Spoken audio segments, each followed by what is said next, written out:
I sat on the COSBOTS board for one term. I left. Hey, drama, music. It's tiring, eh? The first major thing that was shocking to me was that the company's revenue, which is entirely collections on behalf of artists. When I got there, we found it was about 82% of revenue going towards the executive. So you find now that guys have basically taken all that chunk of it. They've paid their salaries, which means they can afford mortgages. They can afford to have nice living standards. Does that make sense? You know what I mean? And that's not just the only space. Botswana seems to always accidentally pounce onto excellence. Then you wonder, can't this small country of 2.5, how come we can't scale all that up and make sure that Botswana really registers itself as a top talent in all these artistic areas? But anyhow, I've got an expert, someone who's grown in Botswana's creative sector, none other than Zeus. How are you, sir? First thing, let's be honest. Honesty or dishonesty is killing us. At times we're too politically correct. At times we're not willing to point to the elephant in the room that's crushing us. We've had Radio Botswana this long. We've had the broadcast system and the BTVs, all due respect, but we all know it's not living up to its potential. I look at entities like Alea, and I'm not trying to be controversial or whatever. But again, how much money do you spend on the executive versus real investment into entrepreneurs and industry development, sector development? One, funding actual art and artists. You have people in our society who are making decisions around art who really don't even know its value or what it's supposed to do, from policy to procurement to even what you're watching on TV. You shouldn't just fund PTY LTDs, a meeting checklist ABC that anybody who's not even a creative or artist can meet. People who have never lifted a finger, who don't know anything about the space, can set up a shell company. 3-4 weeks later, it's getting awarded hundreds of millions. When we're talking creative industry and public accounts committee, there need to be some real hard questions asked, and not just of the Steve Harvey gang.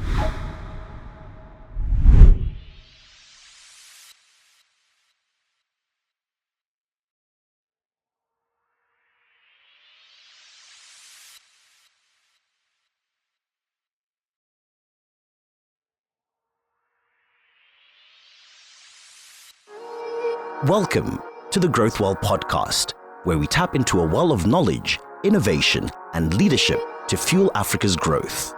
Here, we explore thought-provoking insights and expert knowledge that empower individuals and businesses to thrive across the continent. Whether it's personal development or professional advancement, our conversations inspire action and impact. This is Growth Well, where ideas flow and growth begins. Let's dive in. All right, here we go again. Another Def Jam. Remember that song? You know who it was? Who's that? That's Public Enemy. What? I just got the Def Jam. Yeah, the Def Jam. Okay. It's going to be a Def one, right? Yeah. It's like old school stuff. Yes. Bring the 80s back, baby. 80s, yeah. Chuck D and Flavor Flav and all this. You know them?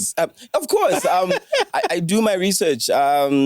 Kumo D, G's. One of my favorite old school MCs is Curtis Blow. Okay, Curtis Blow. Yeah, these are the breaks. That's my jam. But anyway, this is the start of the podcast. Here we are, Growth Well podcast, guys. Welcome. And we're going to have a real jam, I'm sure. And today we are on the creative side of things. It was about time. Everybody's like, you're just focusing on serious stuff and all that. But let's start on a sober note. I have been pondering, over the years as to how Botswana seems to always accidentally pounce onto excellence. It goes back to 1999. Remember Mpule Kwalagobe, there we go, Miss World and the whole Miss Universe just pounding there. And then much later on, we have people like Bo, 400-meter sensation, Bo Makwala. We have Bo Litsile Tebogo, 200-meter Olympian. Colin Kibena TP, Lesego Chombo 2 years ago into the beauty scene. I mean, then you wonder, can't this small country of 2.5, how do we do this? What do we have? What stops us from scaling? Remember business, we talk about scaling. How come we can't scale all that up and make sure that Botswana really registers itself as a top talent in all these artistic areas? But anyhow, I've got an expert, not only an expert, but someone who's grown in Botswana's creative sector, none other than Zeus. How you say? How do you pronounce Zeus? Yes, Zeus. Like I just say Zeus. Say people say it a lot of different ways. Yeah. Botswana beto ba re Zeus. Zeus. But I'm like, hey, I'll go with it. So I'll go with it. Yeah, welcome, buddy. Thank you for having me. Yes. It's such an honor to be here. Yes, sir. And I really mean that. Yeah. Yeah. And the full name. Yes. Ka Setswana ko le re tlhalosetse hela se. Game go aba one bantsi. Go aba one bantsi. Nobody calls me go aba one. Like nobody in my life has ever called me that, but I do appreciate the name. I've grown to appreciate the poetry in our names. Yes, it is, isn't it? Yeah. And I wonder why people, quickly go to Betwele and all these funky, names. They are very dry, isn't it? I mean, I know Isaac comes from the Bible and all that, but someone like Lehwaba One or Mudimu Rile or something like that. I have a cousin it's got, called Rosi Harina Tata Epe. We just call it Harina Rosi. Tata Epe. Yeah, but like as a full sentence, imagine the power in that. Exactly. Then we have funny ones like there's a guy who's called, I can't remember. Actually, he was a cousin, a politician. By the way, matlatsa means vomit. So I don't know what happened there, but obviously there's a story behind it.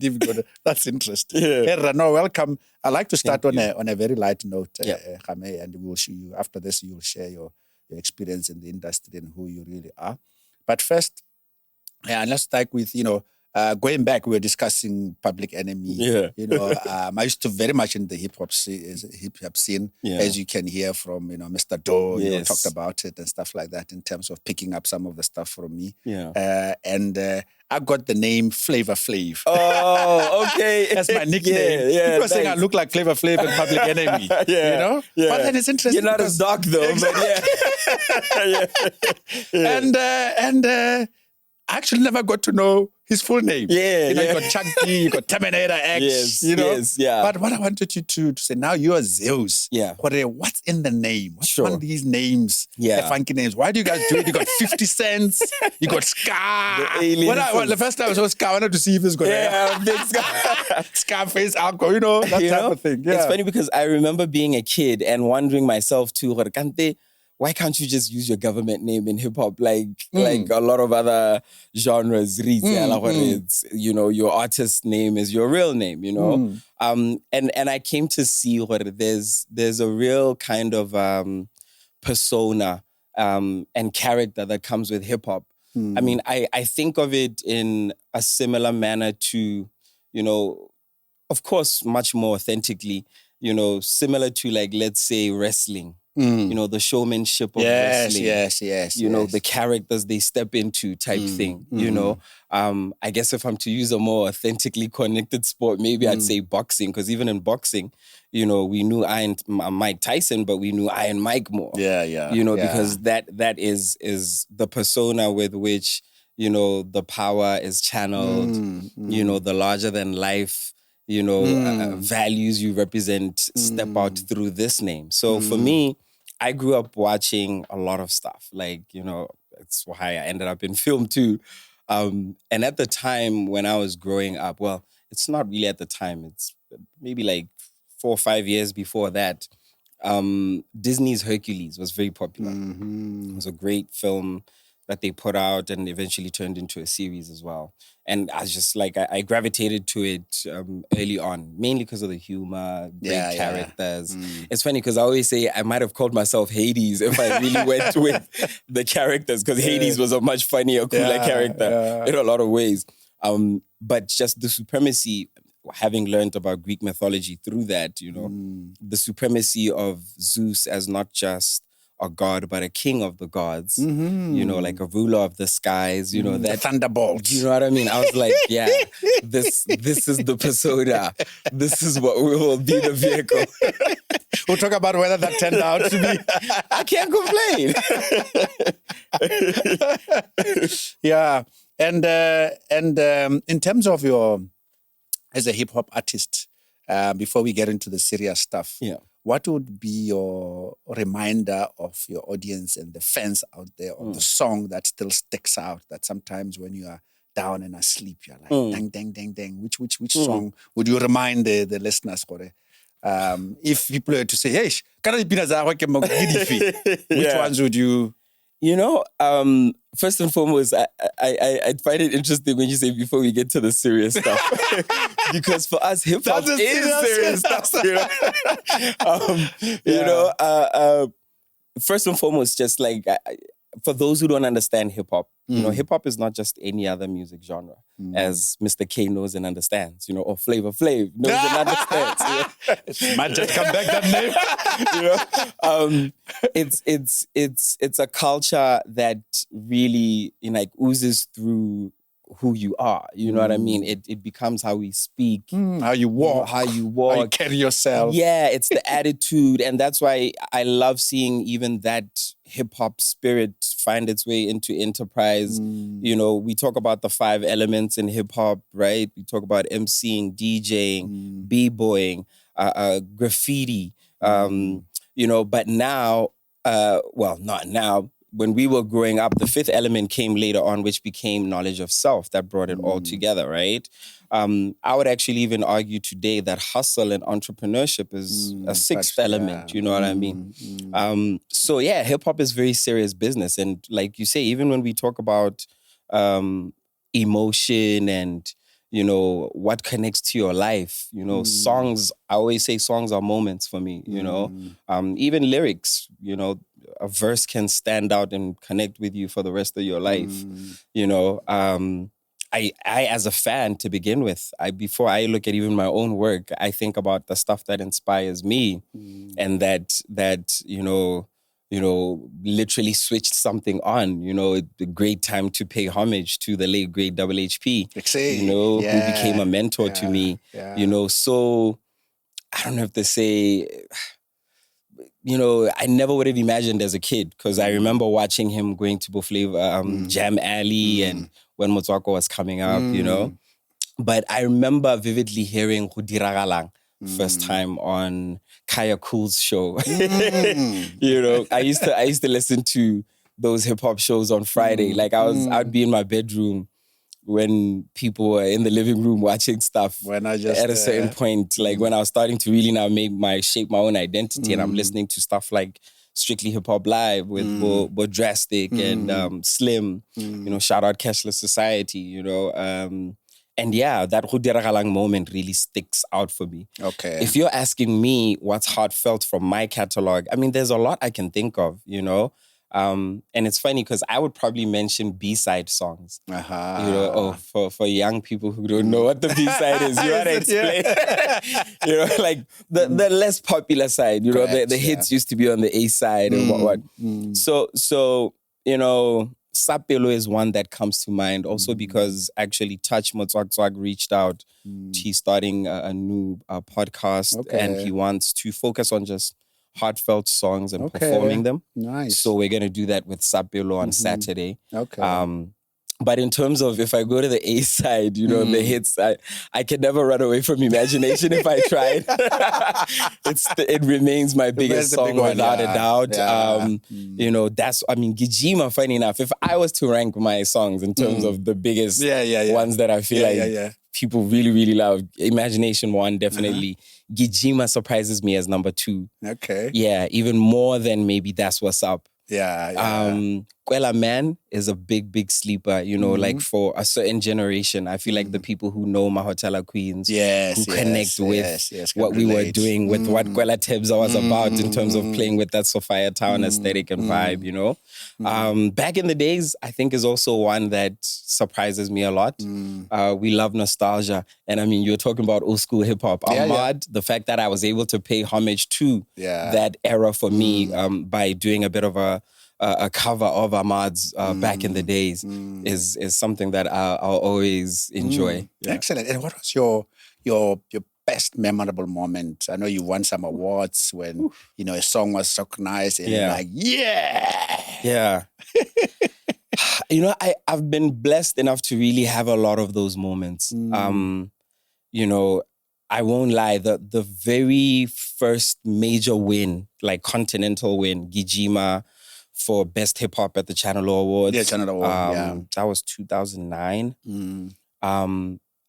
That was like that was I remember shattering. that. Yes, because I really didn't expect that we would win that. I'll be honest, because I mean we were in the same category as Double HP, MI from Nigeria, a Pro Kid, God rest his soul, like it was all the guys who I personally love and I also look up to and say, yo, these guys are real standard bearers. And you are there with them. Yeah. And I'm there with them. You know what I mean? So that's one thing that I really am proud of. The fact that, especially when we come down to the niche that I think I play in primarily as an MC, which is, firstly lyricism and flowicism and like really respecting the craft, and those individuals I mentioned, they, revered a pen game, so that's something that really, I think, changed my idea of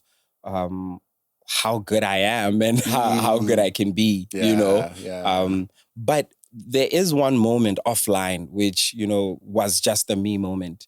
That I think I'll forever treasure. I was landing from the US and I get like we're about to go, to what you call it, immigration and all. And I notice some guy sitting down, and I look at this guy, I'm like, I know this guy, and it's John Singleton. Oh, really? Yeah. If you know film like that, that's the first black man to ever be nominated for Best Director. That was for Boys in the Hood. Yeah. We grew up in his stuff, on his stuff, He was on the same par as Spike Lee. Right? Yeah, exactly. I tell people those are my film gods in terms of the people. They're both still alive, yeah, well, no, Spike. John Singleton is late. Oh, he's late. Yeah, okay. but Spike is keeping a low profile, ne? No, but he's doing good. Still he's there. still very active. I mean, he dropped the movie with Denzel, which will probably be their last dance last year.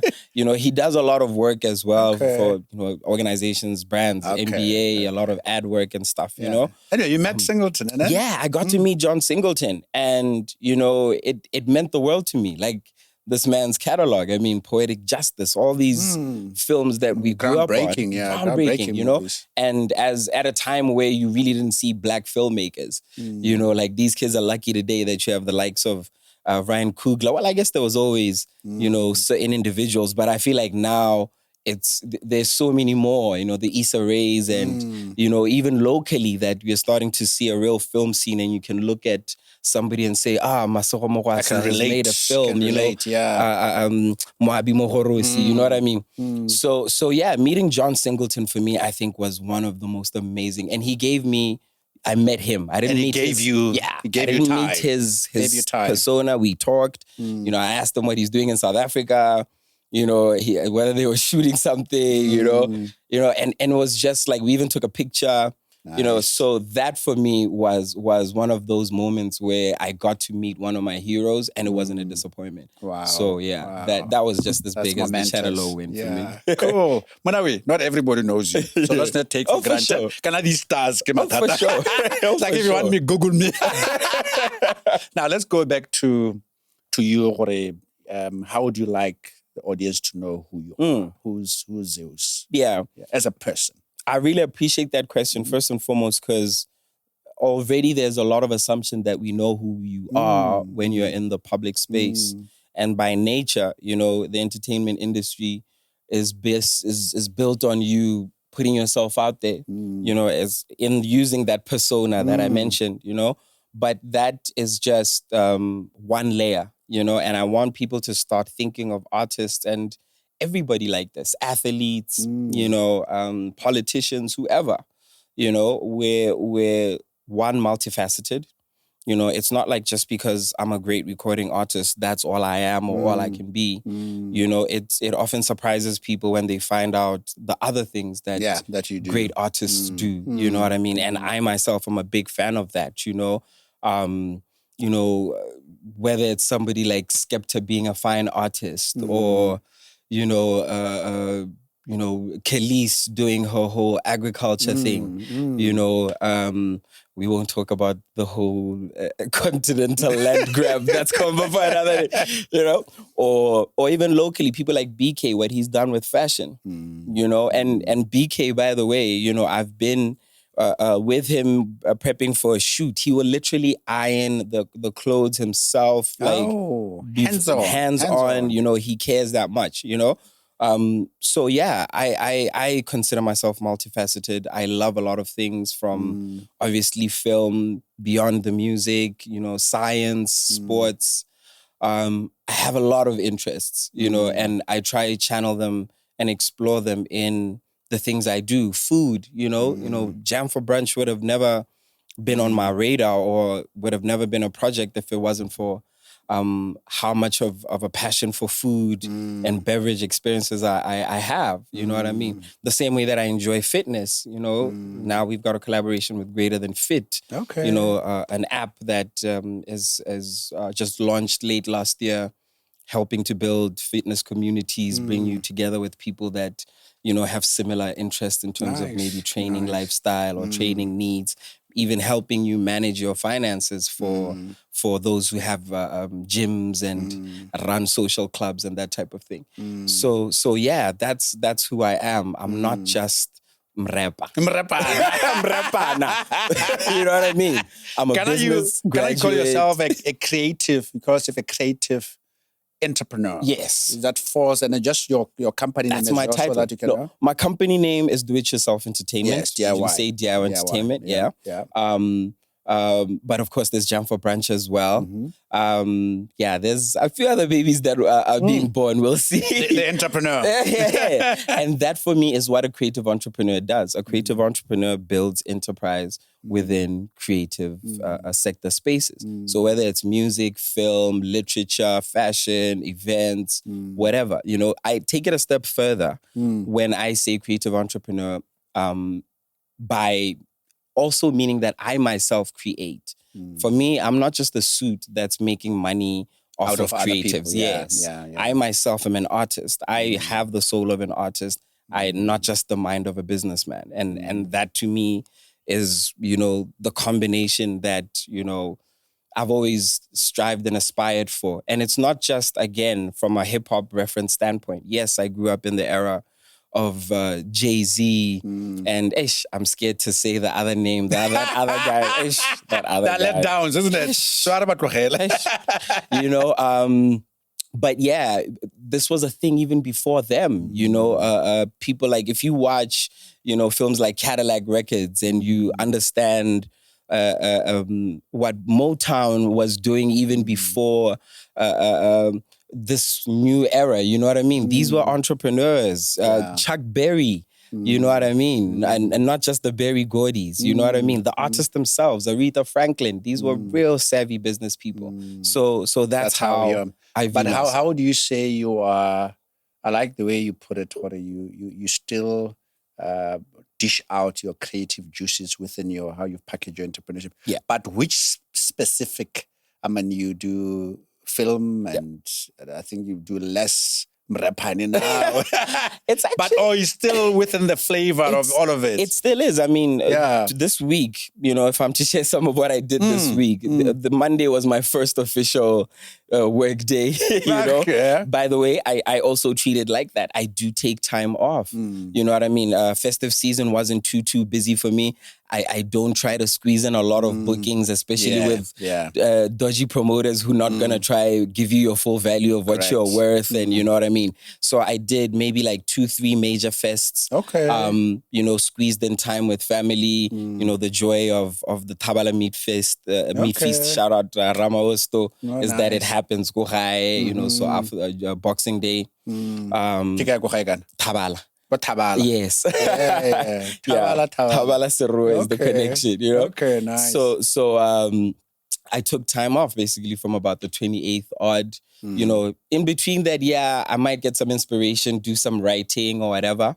There might be times where I'll be structured and say, okay, it's a writing day or whatever, but not necessarily when it's a holiday time like that. But Monday, we were recording a new song with Flex the Ninja. Oh, nice. As part of a compilation, Elongore is being put together by Khosi Studios and Khotla Films. Khotla Films, if you are in the know, they put out Morake last year, and we've been working on building a co-production agreement, so that we can work on a fiction film together, maybe other productions. But they're also working on an entertainment show now, which is basically following the process of an artist recording a song, going into some of the behind the scenes, like we're shooting promos and, stills photography. And one of the cool things about that project, which speaking to the bigger picture as well, is there are a lot of international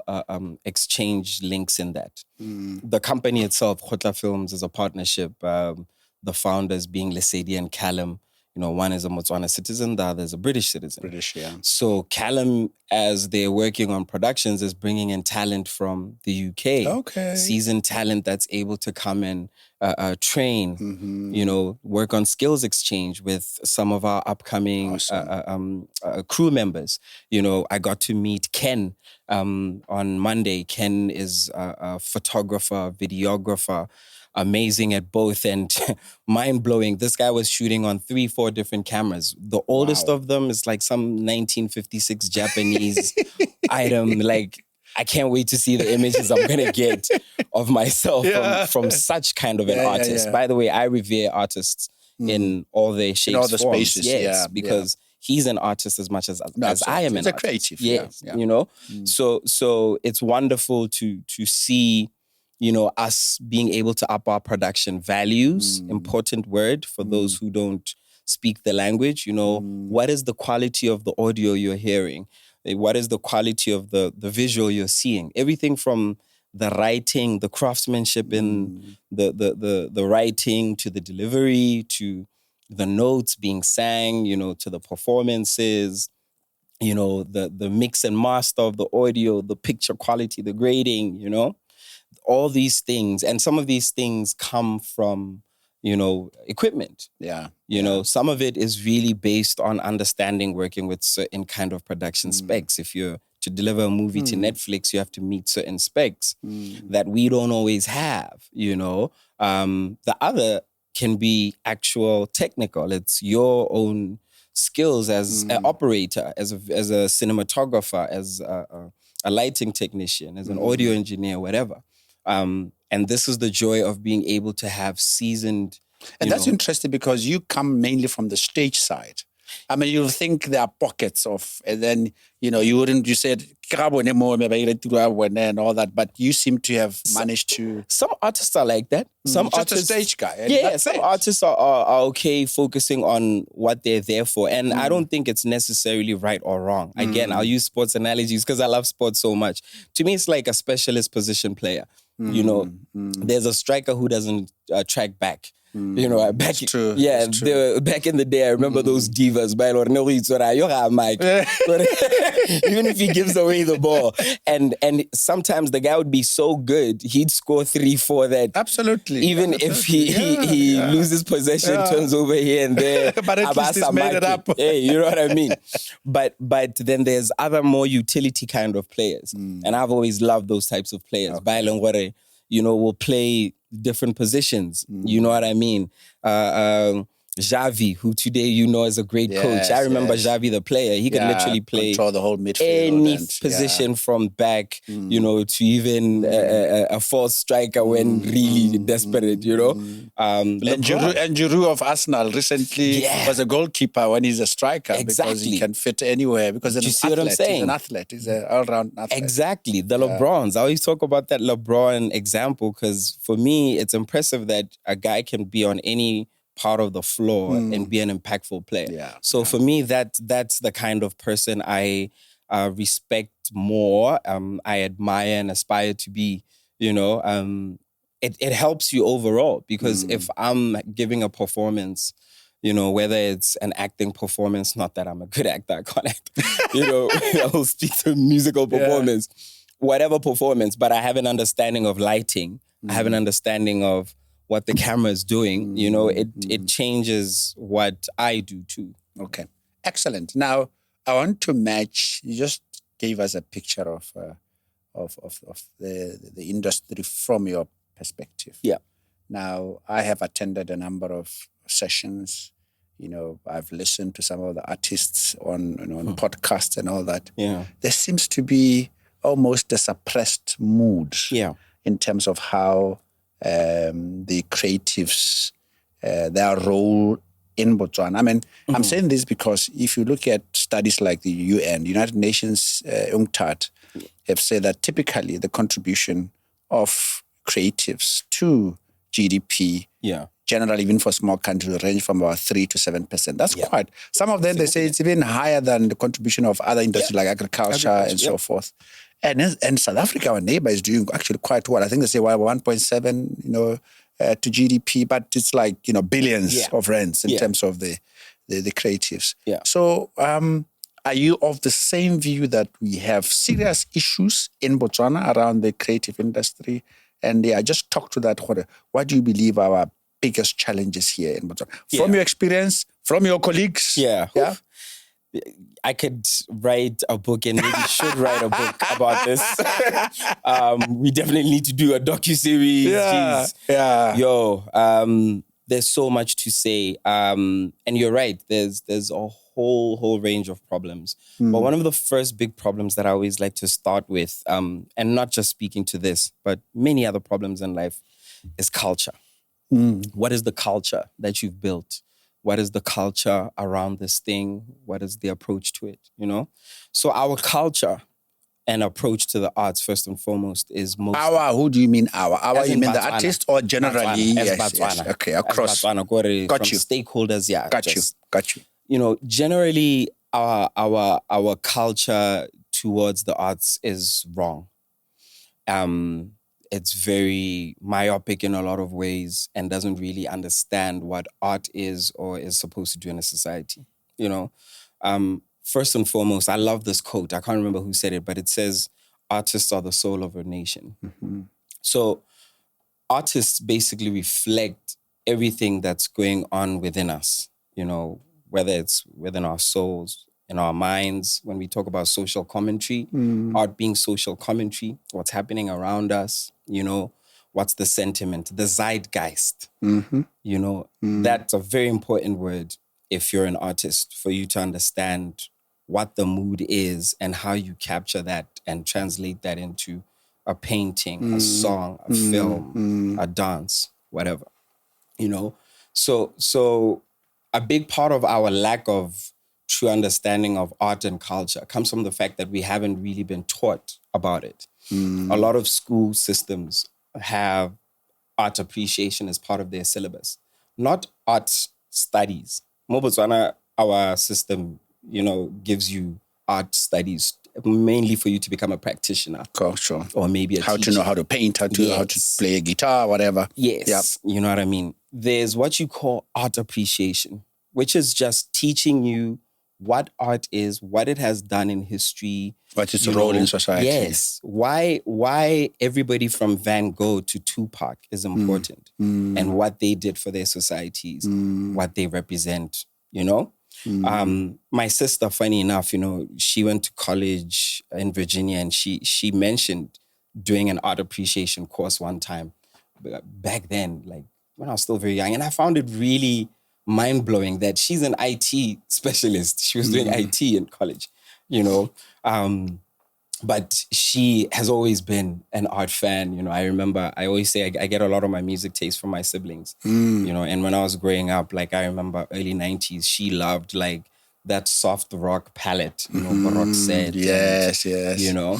So it made sense to me that she would even appreciate what a course like that means. You know what I mean? You have people in our society who are making decisions around art who really don't even know its value or what it's supposed to do. And I mean, when I say decisions, everything from policy shaping to procurement, to even what you're watching on TV, to programming and all of that, what we're watching, is it shaping a certain kind of thinking, certain values? Is it highlighting our identity? I remember when I was in undergrad, because as much as in undergrad, I studied business and commerce, management and marketing, before. I only really did art like as a major for honors. That's when I did film and TV. Okay. Majoring in producing. But obviously because I directed some of my own videos and It became was a easy natural to carry those. Yeah. You know, but when I was in undergrad, I remember doing a marketing unit. I can't remember. I think it was marketing research, and we were supposed to come up with a survey of our own, and you know, a whole project.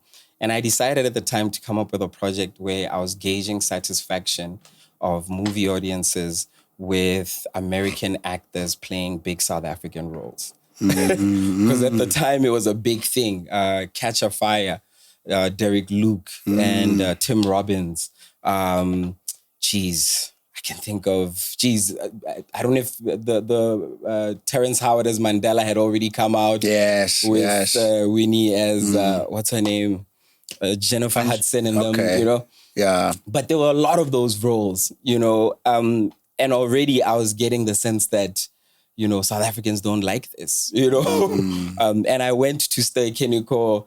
I was there outside the movie theater with, you know, survey sheets and getting people to fill them out, you know? So already I was thinking like, you know, a creative entrepreneur, you know, looking at, you know, packaging things in a certain way, understanding data a certain way for it to inform things. And the quote I wanted to get to from that time, I remember a director saying something around, and I wish I remember who the director was, the importance of people seeing themselves on screen. That's right. As a nation, as a people. That's what right. it means to reaffirm your people when they see themselves on screen. Absolutely. Whether ke ntwana ka si, whether ke mosadi mogolo ko gae, ke modisa, you know, ke mo yei, ke mo pedi, ke mo sarwa, you know what I mean? When they see themselves on screen, it does wonders. It relates, it does land to the heart, you know, to the soul, as you said. Yeah, it might be that same effect that I was talking about when I say that I've never, I mean, that's why your BTVs, your Radio Botswana is such disappointing.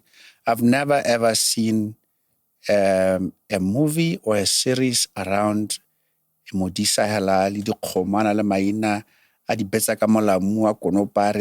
that's who I mean, I would watch that because that's who we are. And importantly, that's not just who we are. Yeah. That's what the West wants to see in us, not us trying to imitate what they do, like us playing basketball, which we think that's a big deal. We even for us, we want to see that too. I mean, look at the rise of Mzansi Magic. Even as a lot of other properties were dying in the DSTV bouquet, that was the diamond for them. And you see a lot of other replicas starting to happen, you know what I mean? Get out of the Umojas, you know, and many other platforms, even on social media, where you see people gravitate towards content that is very authentically us. Yeah. I was going to say, when you speak about Modisa and Badisa, those are some of the best storytellers you'll ever come across in life. I go again, sitting fireside, you know what I mean? It's one of the best the storytelling. That's our culture, our African Botswana culture of storytelling. From there. I mean, it's almost dead. I mean, I never see it. You don't go anywhere to say how some of them made up.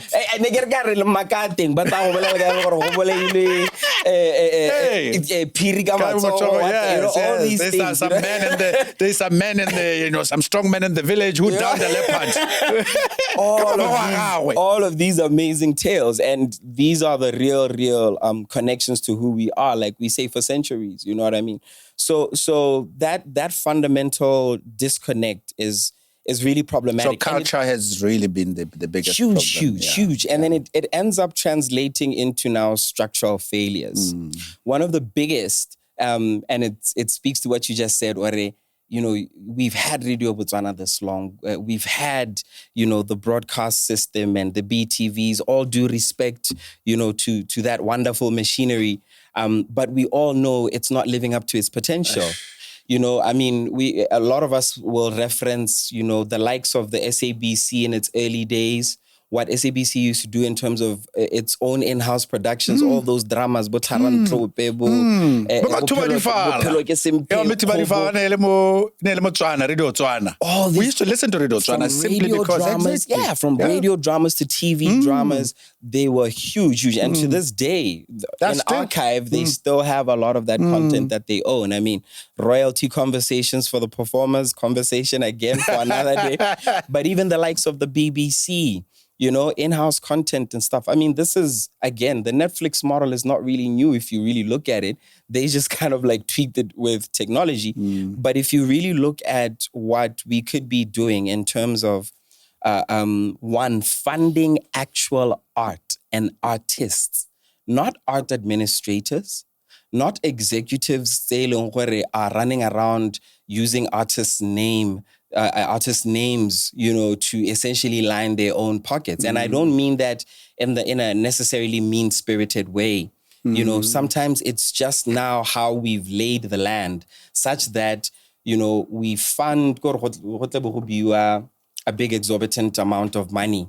You know, I know there's the 200 million that's been floated around. We're we'll going to talk about, you know, but what people don't realize, okay, this is going towards creative industry. How is it going to creative industry? Who is it going to is the real question. Because what most times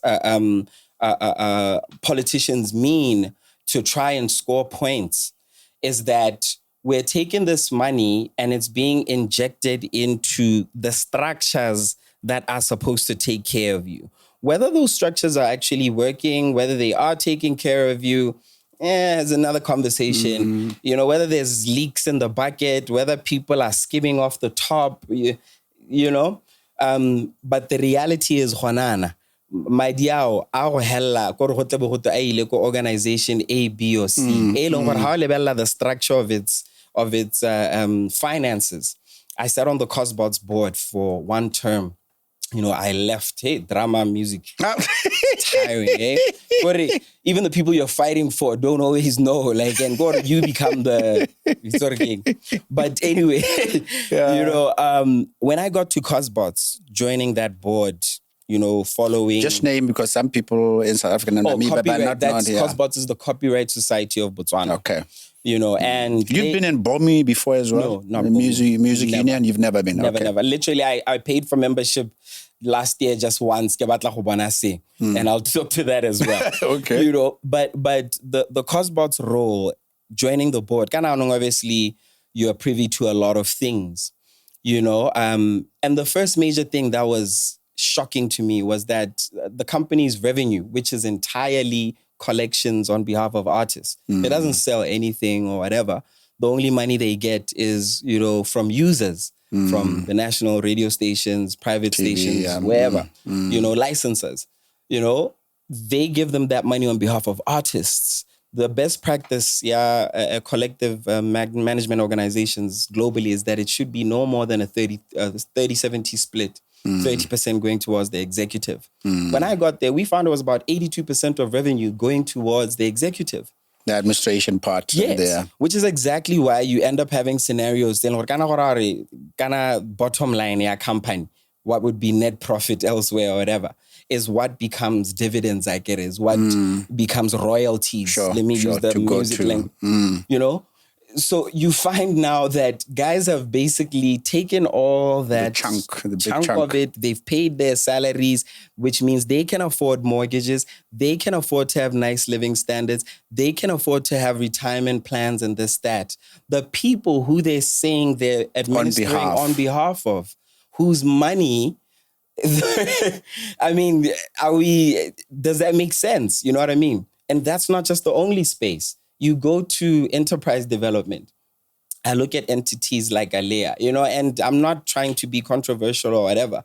But again, how much money do you spend on the executive versus real investment into entrepreneurs and industry development, sector development, actual financing that's putting money into entrepreneurs' pockets so that they can scale, like you were saying, you know?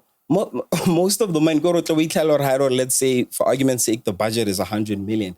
You literally find that you're lucky to find 10 million going towards programming. and then we're supposed to be impressed by that. You know what I mean? I don't know. Like, but I like to dwell on because it's interesting, because when I thought about this discussion, I actually wrote it somewhere. I said, do you believe that underinvestment in the arts and culture is undermining the soul of the country? It's interesting you quoted that, and I've got it right here. 100%. The soul of the country. We don't have a soul beat. A soul beat, I'm talking to a 3-year-old. Yeah. That 3-year-old, instead of speaking Setswana, he's busy speaking English. Yeah. Soon when he's 4 or 5, he's got an iPad. Yep. He's exposed to Winnie the Pooh, whatever they are. Yep. So the cultural, someone called it a cultural apartheid. But the cultural apartheid is up to the receiver to dictate their own space. Am I right? What I'm saying 100%. is we've got to walk away 100%. from this blaming the CNNization, blaming having to watch. I mean, there was one program when many years ago, that was it was a soapy or series, whatever you want to call it, in the area around Bubirwa. Yes. I mean, yes. You remember? This was 90s. Tokolos. Yes. I mean, Tokolos. I mean, I used to watch it with my son. Yeah. My son had Tokolos. Yeah. But I could relate. Yeah. In an that guy when I was so I mean, that's who we are. All of a sudden, all those all of a sudden those programs just disappeared off the scene.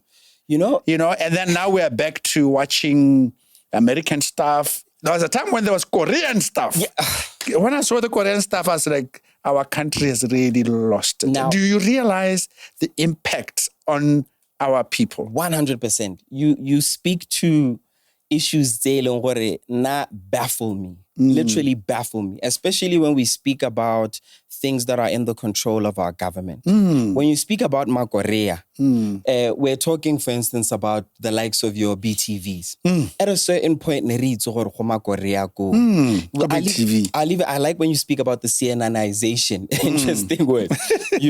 In this day and age, personally, my favorite international media house is actually Al Jazeera. Because we long saw, as in the 2000s, the shift where we started seeing a lot of Western propaganda and its allies and the machinery from the media to, government interests. Our narrative now gets maneuvered to say whatever they say must be right. We long started seeing these things. So we started understanding what for us to find our truth, it's going to be from sources that are not in necessarily Washington or London. You know what I mean? We ourselves, even the bureaus amaze me. You'll find, the CNNization. A guy who's in Joburg is reporting about something that's happening in East Africa or whatever. And to me, sometimes it's like, okay, like, where's the local journalist who really understand the beat of the story? You know what I mean? So we really need to wake up and understand what everybody in the world today looks at themselves before they look out, and you need to create and protect your own. I laughed when Donald Trump's tax wars jumped over to the creative industry. And he was trying to tax foreign content going into the States because he feels like Hollywood has lost ground. It's not where it used to be.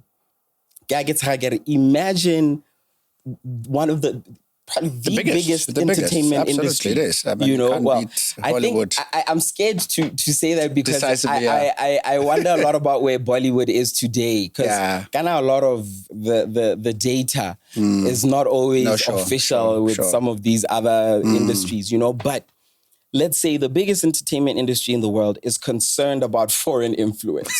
The one that ships out the Paramounts, the Foxes, influencing the Disneys. Listen, are you kidding me right now? And this is where you need to also stop and think, wait a minute, but what about us? If he feels that way and I'm switching on my bouquet, and my bouquet, as I say, half of it is all of these big foreign media houses, whereas my local media house, can give me the opportunity to present my tales, create real estate for my people, have our narrative, and so on. The cultures and tribes that have understood that are doing it for themselves. That's why we see the likes of the Al Jazeeras, the Chinese TVs and this, that, you know what I mean? So at the end of the day, you're 100% right on smack on the money. The language thing is also very concerning. Oh, yes. I mean, it actually starts. For me, it's actually fundamental. Yeah. Because even your Ghana language, it goes beyond its mannerism, its communication, its narrative. Exactly. It's taking the oral movements from your grandfathers, from your art to 100. the next generation. So language is fun. 100. So for me, the deterioration, unmanaged deterioration of our language is one of the biggest drawbacks. We used to find it like it was a crazy thing when a cousin who was in the States or whatever for too long or grew up there didn't speak Setswana. Now you've got kids who've never even left the country who can't speak Setswana. Absolutely. You know what I mean? So, that's becoming pervasive. I mean, it's every corner. I listen to kids with their mothers who struggle with English and they're struggling with their 4-year-olds in a shop. I was like, and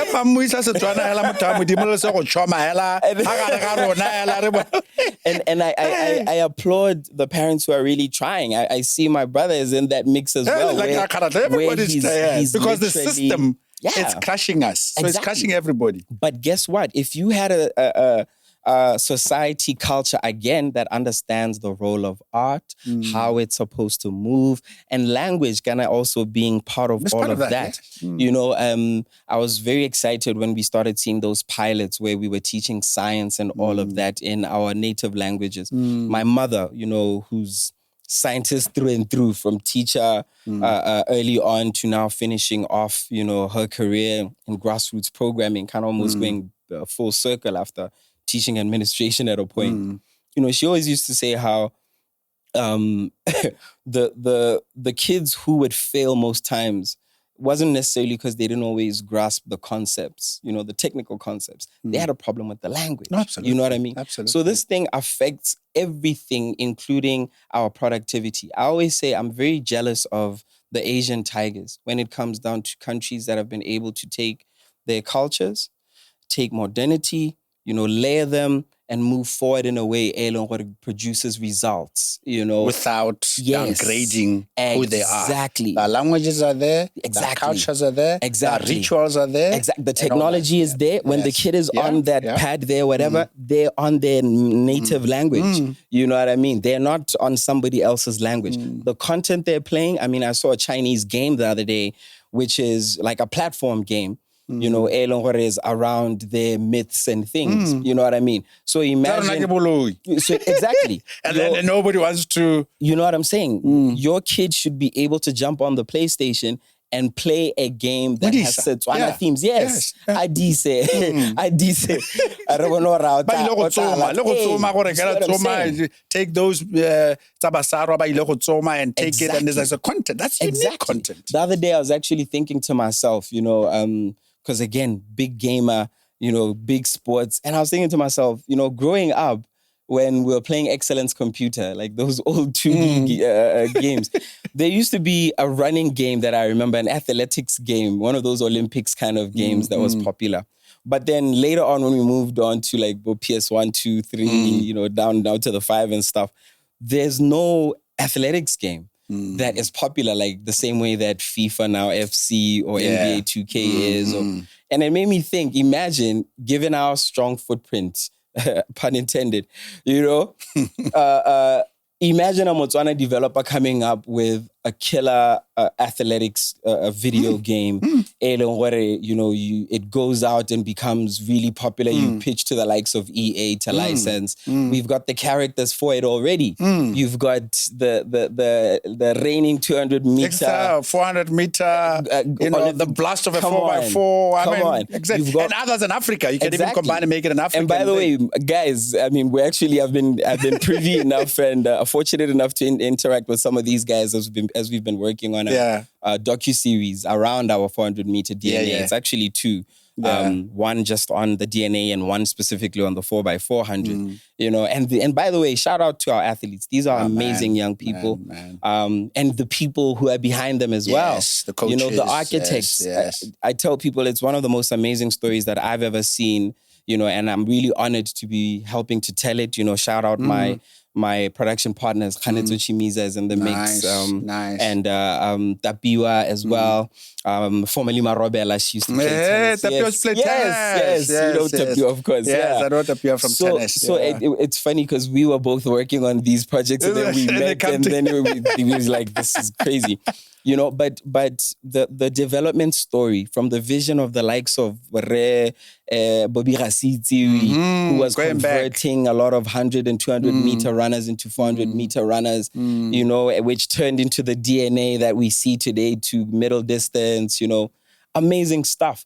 And like I say, it's and so the world rich. is wondering why. That's the stuff they were looking for. And this is why we're working on content like this. By the way, as I'm doing this series, one of the big things, the question is, what's the big why? What's the big special ingredient, right? So you can repeat it. If you don't know it, you can't repeat it. Exactly. And you can scale it. Exactly. This is exactly what high performance centers and all of this do, you know, research data, the like. As it stands, even the guys who've done it, in a lot of ways, can't always pinpoint and say, or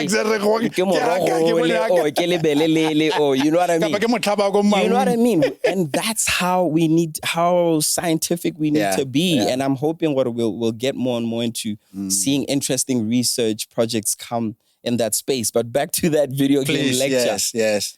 Guys like Boneki Binatsipi, like Teboho, like Makwala, you know, there are huge licensing opportunities for you in that space. You know what I mean? Like, and again, putting 2 and 2 together. The biggest problem I see in Botswana is that we want to make cake.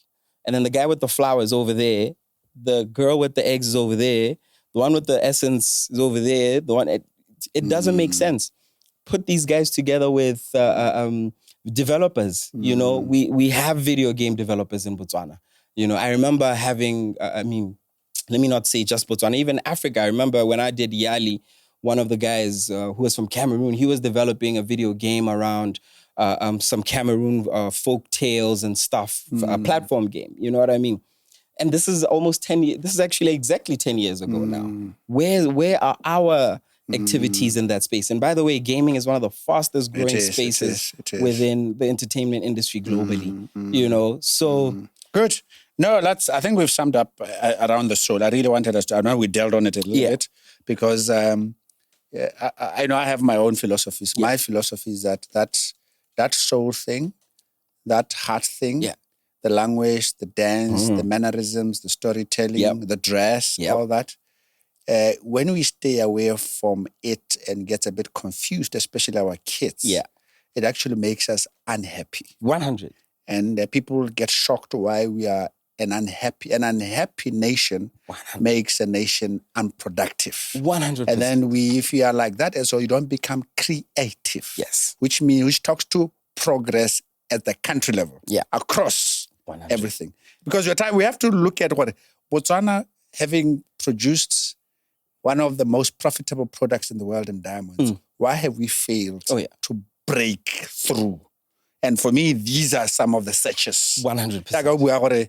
You know, the Japanese never threw away their language. They never threw away who they are. They still dress their kimonos. And I'm not saying throw away the suits. They still wear the suits. Yeah. But they got their kimonos Exactly. still. You know? The same way that the Nigerians, you know, Oga. They still, you know what I mean?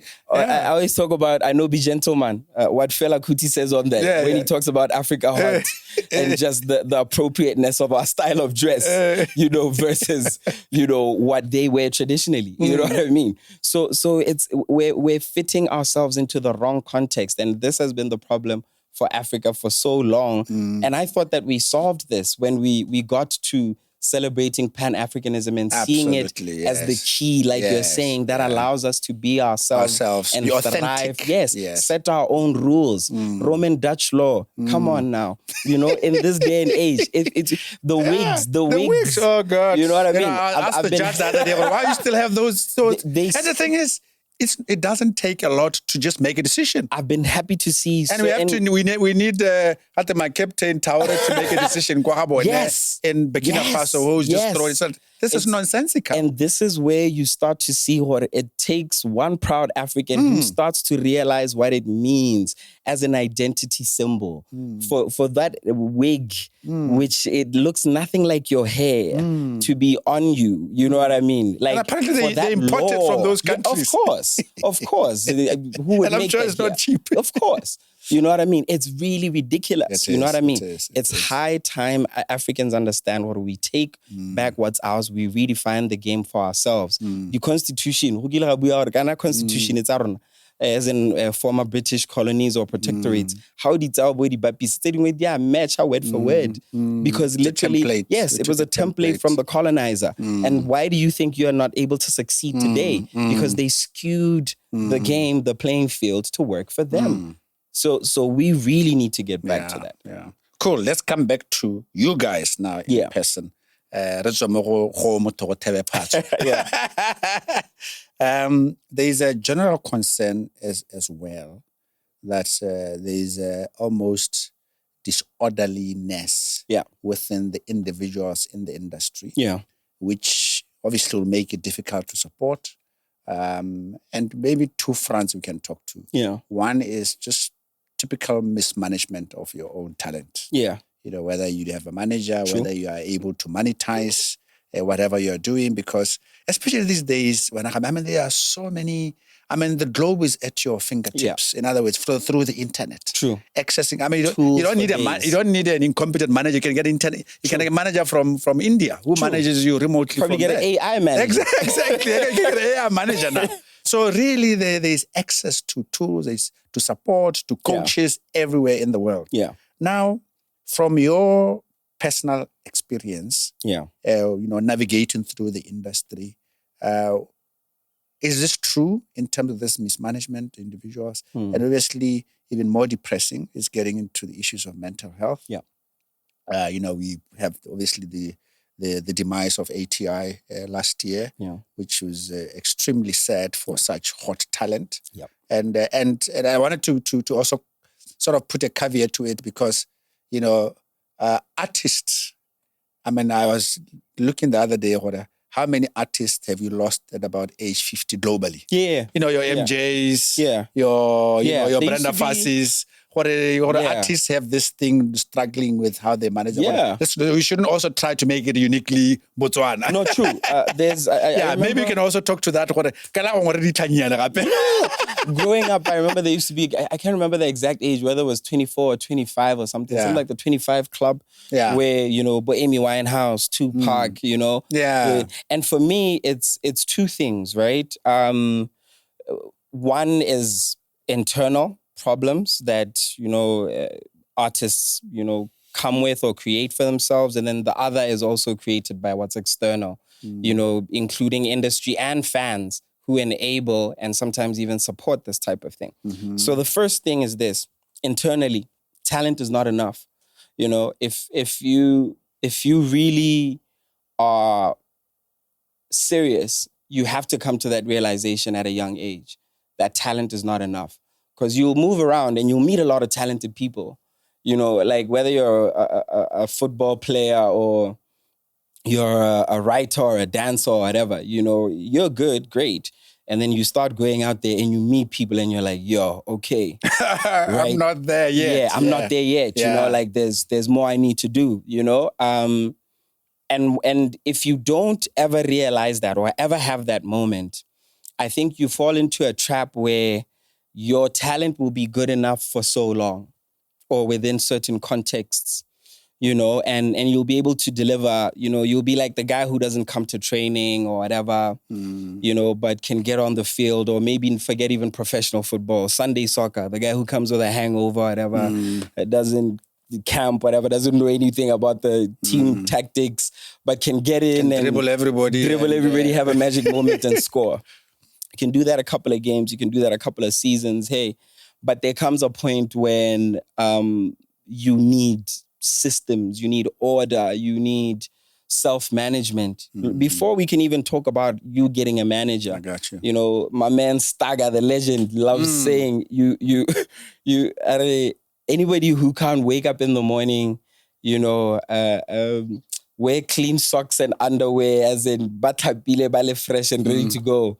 You know, forget about even standing a chance at winning in life, you know.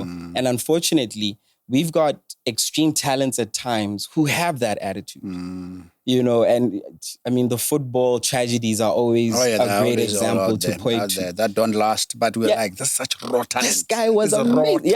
You know, and excuse me, when you think about the likes of the Ronaldos, you know, the LeBrons, who are able to go over and above, you know, even defying age to some extent and all of that. And you learn about the commitment, the discipline, the same thing with the artists, you know what I mean? If you look at people who've been around for donkey years, I mean, think about the likes of Stevie Wonder. This man has been a star like literally almost his whole life, you know what I mean? Like, yeah, he might have his dramas here and there maybe, but I hardly ever remember seeing Stevie Wonder like bent out of shape or whatever, or, you know what I mean? Because I think it also becomes important, I don't know if to say what you feed yourself, your self-care, your self-preservation. Yeah. I love that we're in an era where so many people speak about self-care and all of that, you know, because it really is crucial. I tell people, the public, I think a lot of them genuinely believe they love you genuinely, authentically. But I would argue, you know, most times they actually don't love you in the truest, most genuine sense, because they love you for what you're able to do for them.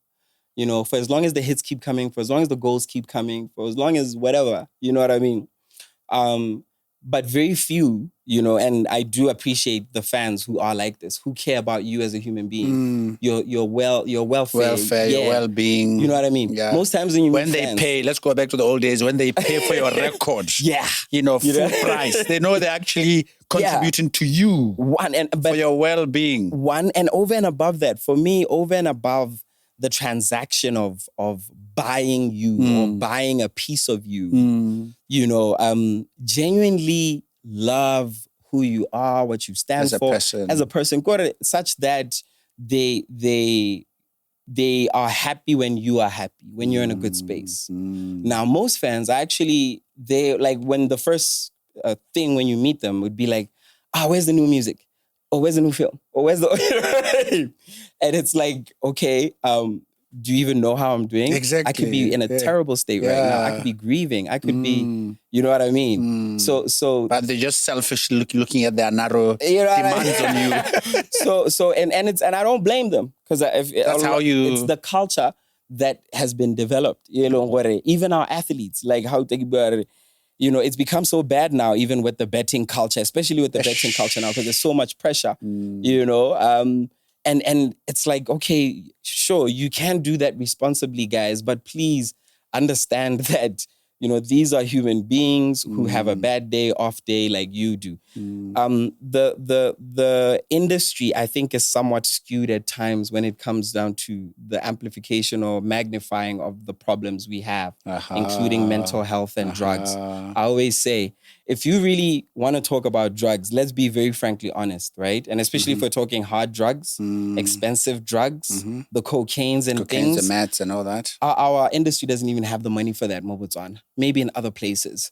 You know, first time I saw people pull out that stuff was in South Africa when I got there varsity time, and it was a shock. You know, you just like I don't know if you've ever heard Cat Williams talk about how in Atlanta they just like in a meeting somebody will just do a line and whatever, and he's like, bro, I'm right here, like, you know what I mean? So that was a big shock. I won't lie.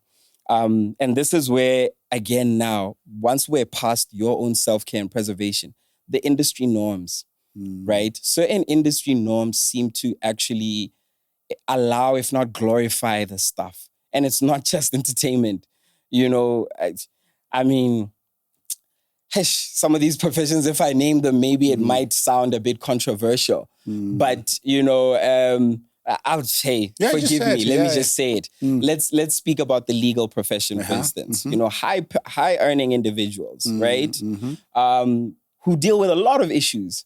You know, a lot of lawyers carry a lot of trauma, and I don't even know if some of them know. Because real talk, you know, these guys are seeing crime scene pics, bloody, horrible things. You know what I mean? I know a lot of guys who end up drinking a lot, you know what I mean, in that space, you know, super high functioning alcoholics. Yeah. We all know them, you know, high earners, what, you know. A lot of the drug space that people think lives in the entertainment industry lives more in the corporate world. Really? In Botswana, and yo, come at me if you want me, if you feel like I'm just making that up. From the stories that we've known growing up, the circles we've known, there's way more, I would argue, hard drugs in corporate than maybe even in the entertainment industry. You know what I mean? What you find in entertainment industry is, I always say, I don't know if to say a culture that is attached to a genre in some weird way.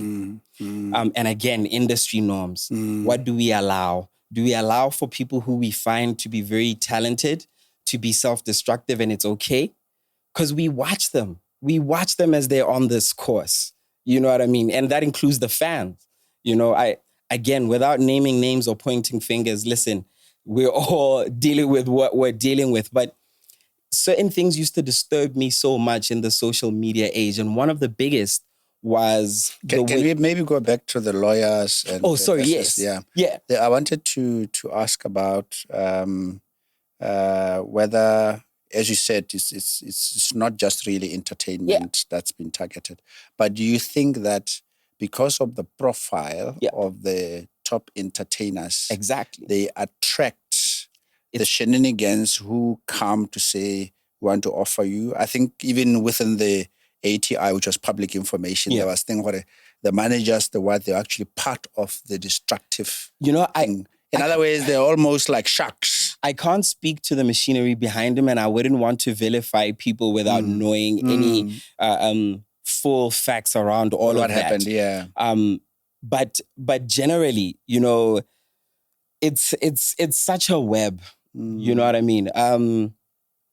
You know, I feel like in some ways, the culture thing that we're talking about in terms of what's allowed versus not allowed and what we normalize, even within industry. And by the way, some of these industries, why it's like I remember even in advertising at one point, yo, you know, the people who work late, who stay up, who are the most creative, it's the guys who are on that stuff. Yeah. You know what I mean? So it's very easy for an industry to normalize the stuff and create problems. And I wanted to connect it to the subculture thing, the drugs and subculture associations, which now we grew up seeing in a very transparent and easy, obvious way. When we were growing up, and mind you, I was born 86, right? So when the South Africans came to bomb us. Hey. So you know, like I grew up at a time where I'd say hip hop, rock, pop, everything lived in its own kind of space. And then, well, in the 90s, hip hop and R&B coming together. You know, there was the rock hip hop marriages in the late 80s, those Run DMC, Aerosmith crossovers and all. But lifestyle wise, it was like, for instance, the ravers, rave and electro, EDM was big. Those were the ones who were into ecstasy and stuff, pills. Yes, they did pills and stuff. And then what you might call it, rock. Yeah, rock wasn't so associated with the hard, really hard stuff, the heroines and coke and especially the hard rock, metal rock, exactly. Metal rock, And then hip hop was always weed. Yeah. Hip hop was always weed and drink. You know what I mean? So this is one of those things. And if you think about all the songs, obviously think about our albums, Dr. Dre, The Chronic. Dr. Dre. even Snoop Dogg. Yeah, exactly. Bojin and Juicy. We know Pac. When you think Tupac, you think Hennessy. You know, like it's these associations. And this is where I think it's also important for us as artists to notice what we're building cultures and influence as we mention things. I always say hip hop is probably the biggest billboard for premium alcohol in the world. Like, I'd never seen a Patron billboard before I drank it. But we drank it because that's what the rappers were rapping about. The Grey Goose era. You know what I mean? Now everybody's back to drinking Hennessy. You know what I mean? So these things build cultures and associations. How dangerous are these cultures? You know, how dangerous are these practices? Very, very important to look at. I've always maintained, you know, alcohol is probably the most silent killer on the planet because it's legal, right? It's been legal a lot of places, but you and I know a lot of people whose lives have been ruined by alcohol. Absolutely. You know, even if you're a drinker like myself, you know, you've had moments where, you know, things are it's not going really good, you know, and adding the drink into the mix is not going to work for you. So if you don't have the discipline to put a pause, figure things out for a bit or whatever, you're going to have real problems, you know? Marijuana. There's been a marijuana conversation for decades. And it's interesting that when I was growing up, it was only legal in Holland, you know, Amsterdam. in the States. Yeah, in the States, it was places like Colorado, California. You know, I remember I was in New York, funny enough, when they decriminalized, like, and this is like 2015, somewhere there. Like, it's not that long ago. It's like about a decade odd. And if you look how far they've progressed around relaxing and Canada laws. as well. Yeah. Canada has always been one of those actually early leaders. So they are regionally. It's interesting you say that. One time I was in Canada and I went to a train station. Yeah. So there was a guy who was puffy. I couldn't come from the so I was like, hey, man.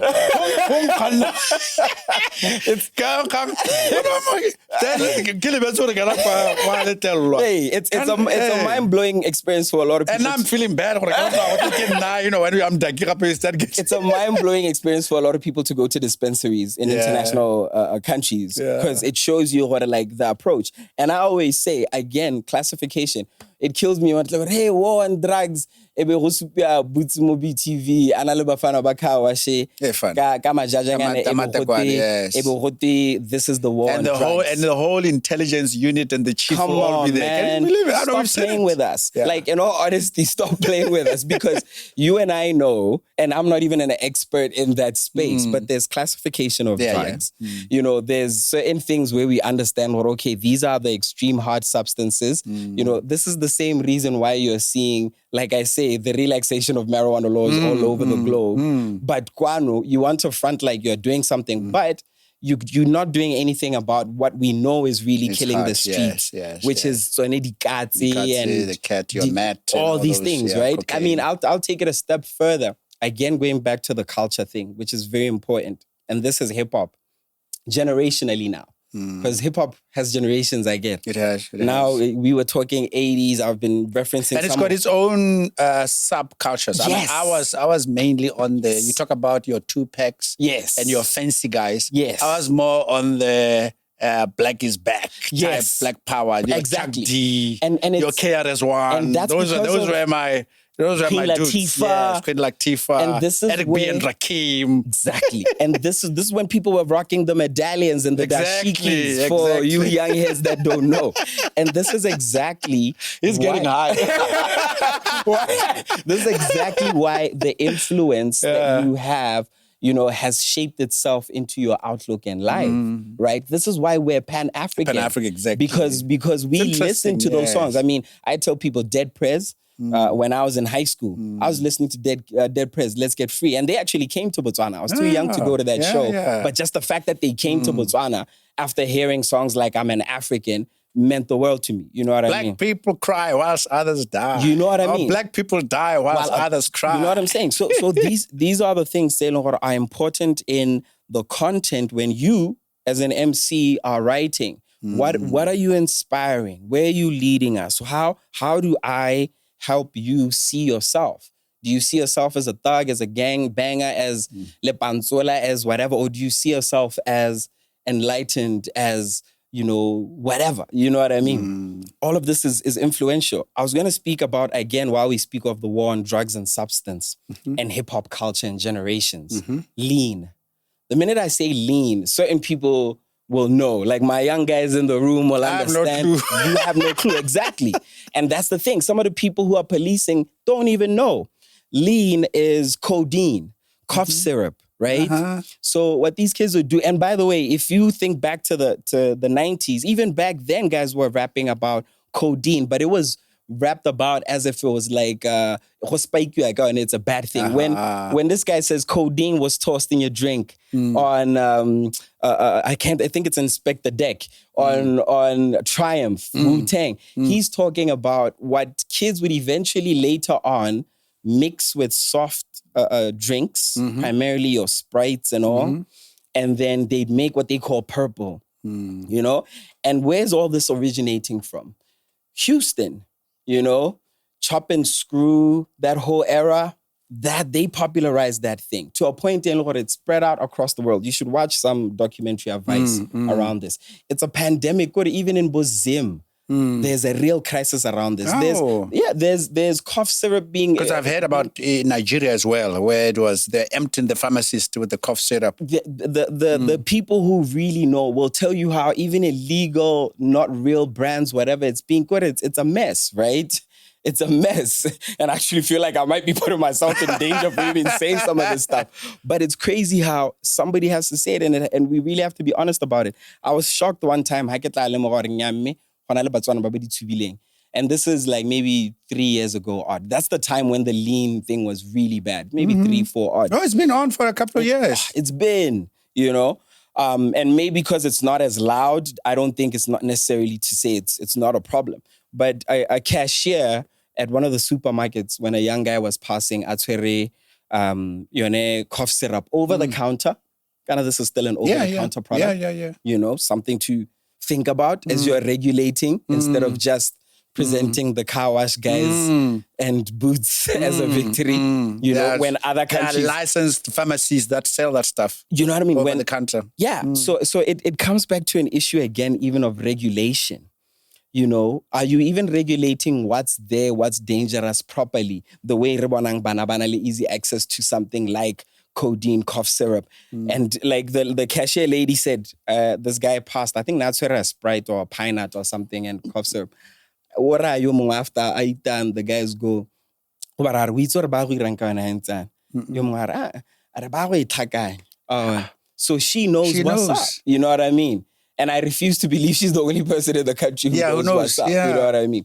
So again, when we come down to regulation, it's like we want to over-regulate things. A lot of other countries are actually now opening up, you know, and managing how they're distributed. By the way, for me, something like a marijuana, it's easier for you to manage it when you're talking about dispensaries and all of that and the industry you build around it, which South Africa is doing, Lesotho's doing already. You know, and it's interesting to see the direction we're pointing at when we talk about the hemp usage. Yes. You know, because again, when I talk about certain constitutions and certain frameworks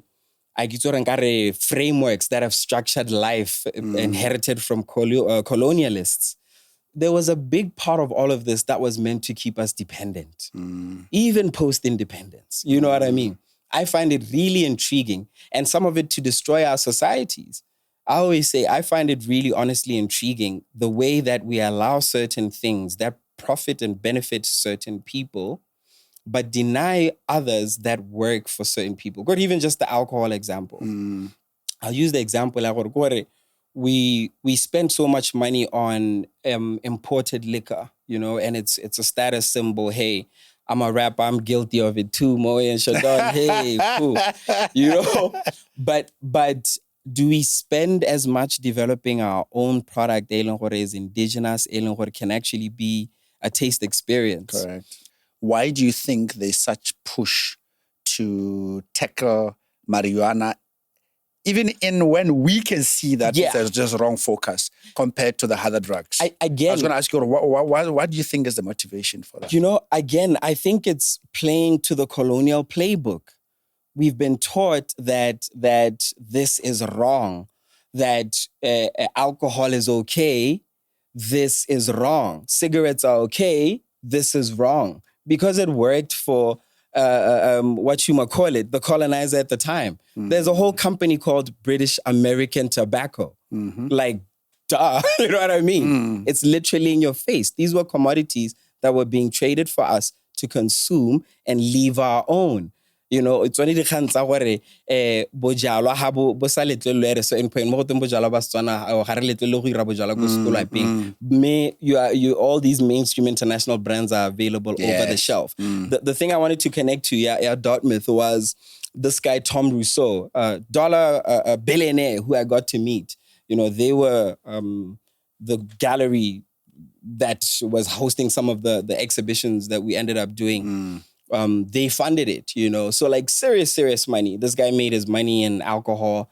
And we ended up speaking about beers because I love craft beer, you know. And at the time, you know, it was heaven for me being in New Hampshire, Vermont. Because like a lot of the microbrewing thing came up from there. So I asked him, what was your drink experience in Botswana and Southern Africa? He'd been to Southern Africa. Actually, he didn't make it to Botswana. I think he was in South Africa. And most of them just end up in And he said, yeah, I had Castle Light. Yeah. And he's like, the most interesting thing I drank was Chibuki.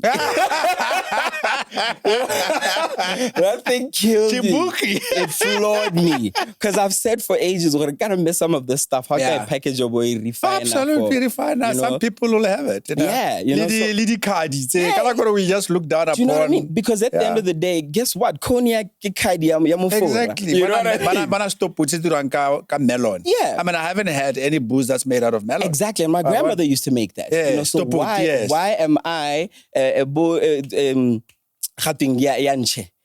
know, no, if I remember right. Yeah. You know, so we lose our traditions, let these things go, and forget but what works for us? I mean, again, the marijuana conversation is a funny one because I remember in business law, undergrad, you know, the lecturer speaking about how, and often in life, there's a disparity between how society feels about something and how the law feels about it. And what you end up getting is this dissonance. Something is either illegal, but is somewhat socially acceptable. Yes, like we've known in our traditions, in our cultures. I'm not even going to speak about Bakata or you know whatever, but we know this has been a big part, even within rituals and things. It's you the know culture what I mean? there. It's very ingrained. You see what I'm saying? But then when you look at the law, which is coming from where? A constitution that is working for who? British American Tobacco and all of its subsidiaries. Hey, don't sue me, please. I have no money. You know? I have no money. You know, but that's how the game was structured. The game was structured for Johnny Walker to be wealthy and Jack Daniels to be wealthy and your grandmother who makes alcohol to be barred from making it. It was Thomas Sankara who said, to control you, they have to feed us. Feel what I'm saying? You feed somebody, you control them. Yeah. So they're really feeding us and we play the game. I want to ask you a more of a personal question. Yeah. For being in the works of the arts, I know I used to be, I used to be a breakdancer as well. There was time when I used to dance and there's that certain hype. Yeah. And, almost ecstasy feeling when the crowd is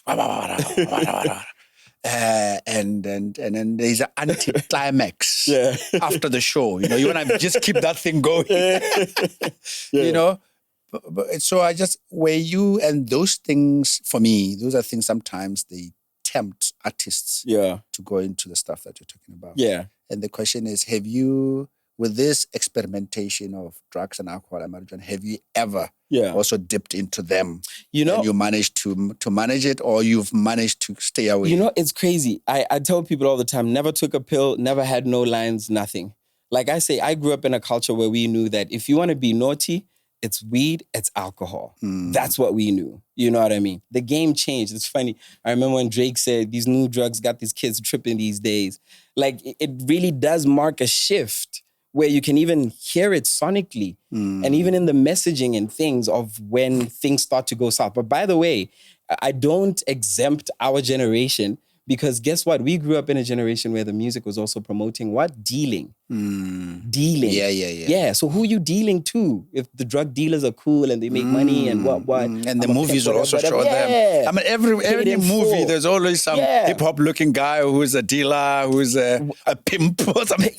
And on a film level, I grew up at Paid in Full era, American Gangster era time, American Gangster, the entire soundtrack. It's just hip-hop and what, you know? So for me, it was, I think the time maybe saved me as well, and the grounding, the generation, knowing what our naughtiness has certain limits, you know, and I'm thankful to see what even our understanding of those limits are being acknowledged in a lot of other places to say, okay, this fits the bill in terms of what's normal within recreational lines. You know what I mean?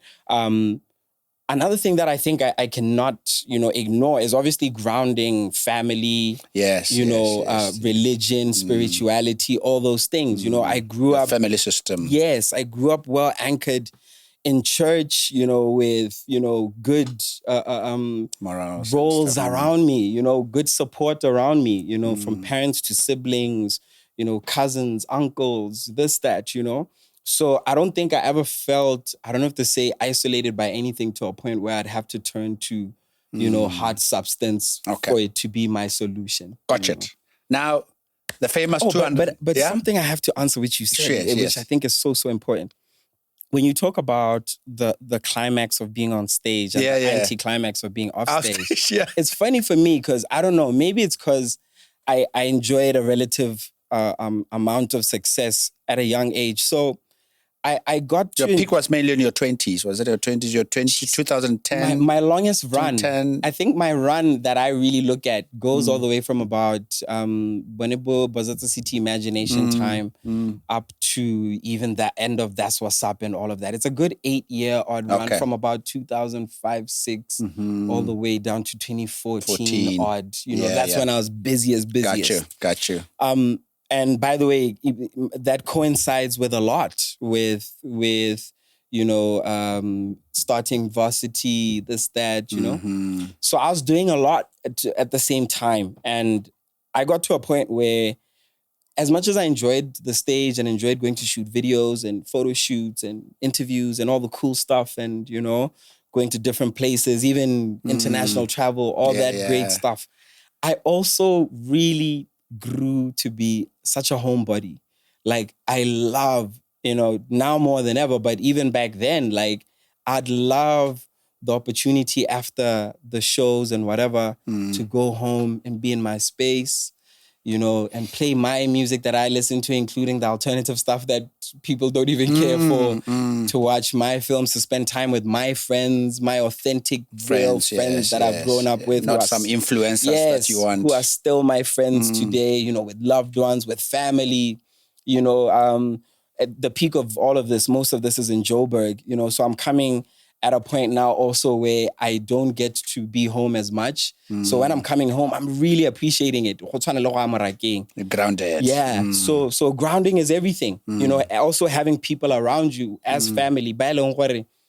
Don't look at you like a superstar. You know, I think, Botswana can take it too far where now we end up not even acknowledging each other, you know, which is its own problem. But there is something really special about how we're able to ground each other.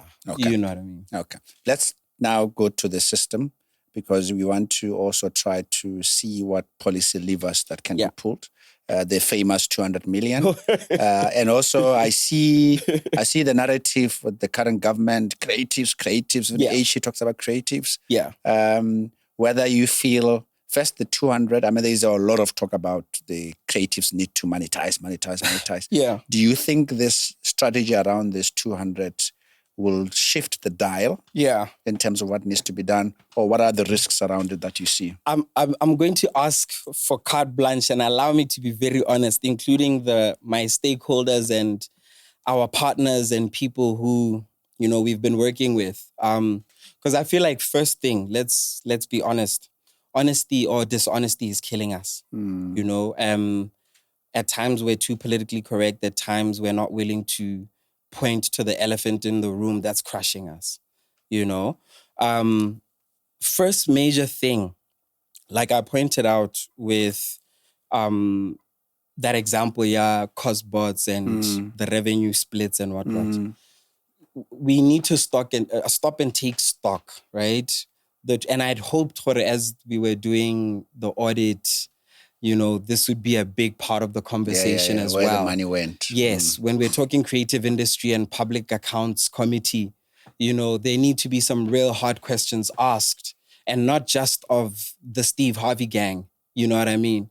By the way, earlier I wanted to mention, when you're talking about the lack of the drama in imagine all that money that went to Steve Harvey, all that money that went to the likes of Harvey Weinstein, who was the producer behind Number One Ladies Detective. If you don't know, Harvey Weinstein ended up being the face of the Me Too scandal. Hollywood.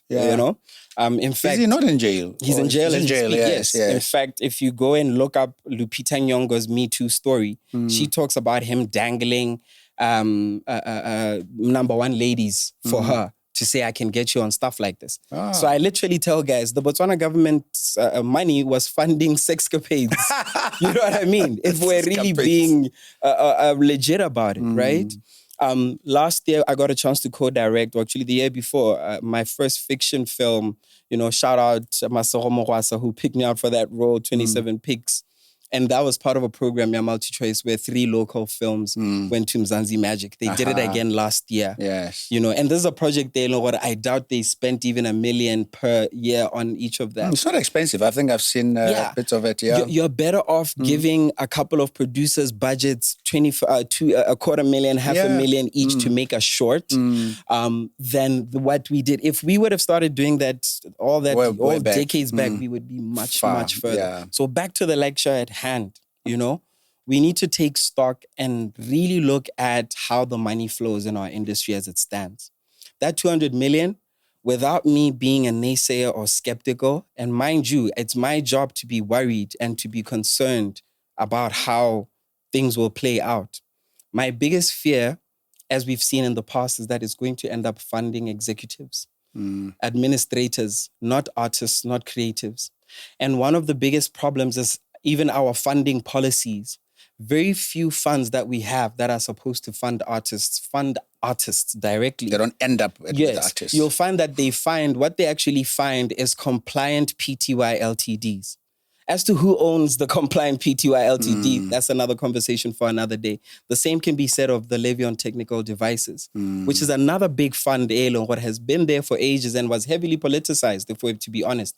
That's supposed to be a fund annually. And then when we look at what it does, I'll have to be honest and declare we were rejected last year for the climate change in Botswana docu-series. Okay. Which by the way, rejected by who? By another levy on technical devices. Okay. And I was left wondering, because when I look at some of the things they've even chose to fund, and even how we prioritize spend in our industry and in our country, period. Bread and butter issues like climate action. World what day. But when it comes down to pulling the trigger and saying this is how prepared we are versus last year, right about this time last year, the floods were about to happen. I live in Boatle. You are here. You know the story. This house flooded. You know the story. Yeah. How prepared are we for if the same thing happens this season? What has the government done? Our drainage system to make sure the water. Nothing. You know what I mean? Absolutely nothing most times. And it absolutely irks me that the things we will end up prioritizing. The same thing around the likes of the BOMUs. BOMU award every year. A lot of money is spent. The people managing behind it, they get paid. Get their money. But how do you correct that? Because you've said it a couple of times now, but the money seems to struggle to reach. How do you advise? One of the first big policy decisions you need to make, and I've experienced this, is that you shouldn't just fund PTY LTDs, meeting checklist ABC, that anybody who's not even a creative or artist can meet. You need to have parameters that are specific to an individual creator who might not even own a company. See what I'm saying? I always give that this example. The season 1, the climate change in Botswana docuseries that we shot. Kana BTV gave us a slot for that.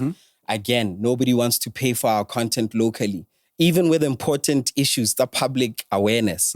After the floods last year, we're sitting at about 30% odd when it comes to public awareness at climate change. I'd love to see where we are. That was Afrobarometer, by the way. Yeah. I'd love to see where we are today. I wouldn't be surprised if it's even regressed. You know what I mean?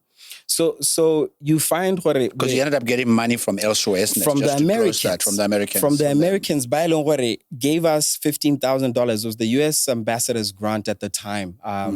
Biden administration time, early on, when Inflation Reduction Act is deliver a lot more for climate action, But I always use the example of that money was not awarded to DIY Entertainment as a company. It was given to me as an individual. So the American government went straight to the. I didn't have to start producing certificate company or tax clearance or what. No, just my work and portfolio as an individual. But how do they, to be fair to reasoning why they do that, how do you look after the controls and the governance of the money? This is exactly why I say what it doesn't, because by the way, my dear, the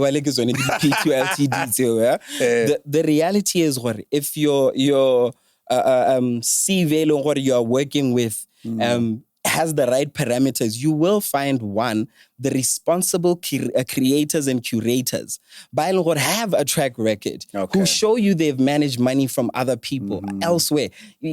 Before US Embassy, I could show a sponsorship from a private sector player well over a decade ago who put up $500,000 for 2 shows for live events and stuff, So when you're responsible and you show you can be trusted with things and your work speaks for itself, anywhere else in the world, it gets you places. But in Botswana, no, because we want to create a system where people who have never lifted a finger, who don't know anything about the space, can set up a shell company, 3-4 weeks later, it's getting awarded hundreds of millions. And it's a serious concern, if we're saying we've changed, we all know the story of the bad place we come from. If we say we voted for change, and a lot of us voted for change, it's no secret. We were vocal on social media about what we wanted, what we didn't want, what we saw, what we didn't see.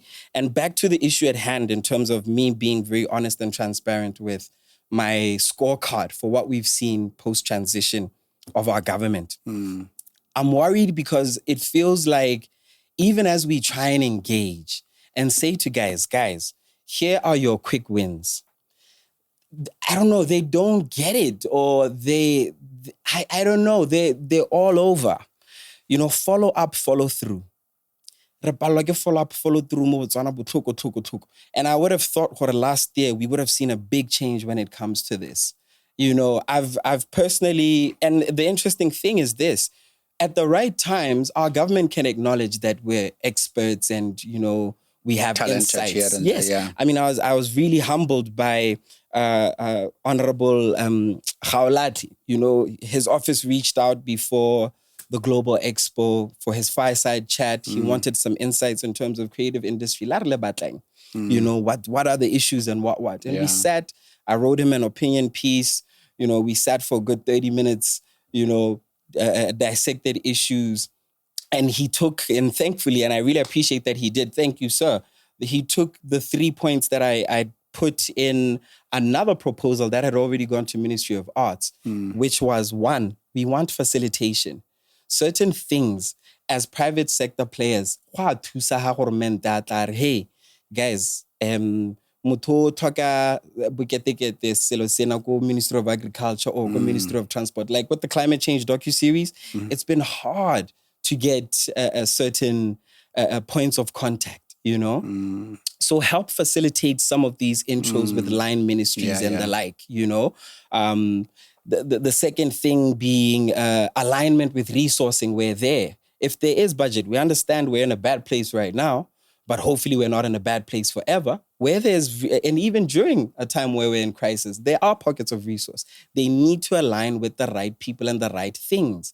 Because you find, and this has been the norm in Botswana for ages, I, as a private sector player or as a civil society organization, whatever, will be pushing something saying, or it speaks directly to mandate to a ministry A, B, C, D, if not all of them, like the climate change docuseries. If I was to show you, and by the way, we got awarded Best Research Reporter from the Ministry of Knowledge, Communications and Technology, 2023, for that series. Well done. Well Thank done, you, buddy. That's awesome. By the way, I'm very proud of that award, maybe even more than the music award. And you will have that acknowledgement. But when it comes down to saying, okay, why aren't you, since clearly these are serious public issues, this is public awareness content. I always reference PBS in the States. That type of content is important. Sesame Street and the like, If you're acknowledging the importance of this, why isn't there a procurement budget that will allow us to get this onto public broadcast? And don't tell me about unsolicited content tendering and all those broken mechanisms, like I say, are allowing for the wrong people to keep in and keeping out the right people who could actually have given us an amazing landscape of amazing film and TV content. You know what I mean? Okay.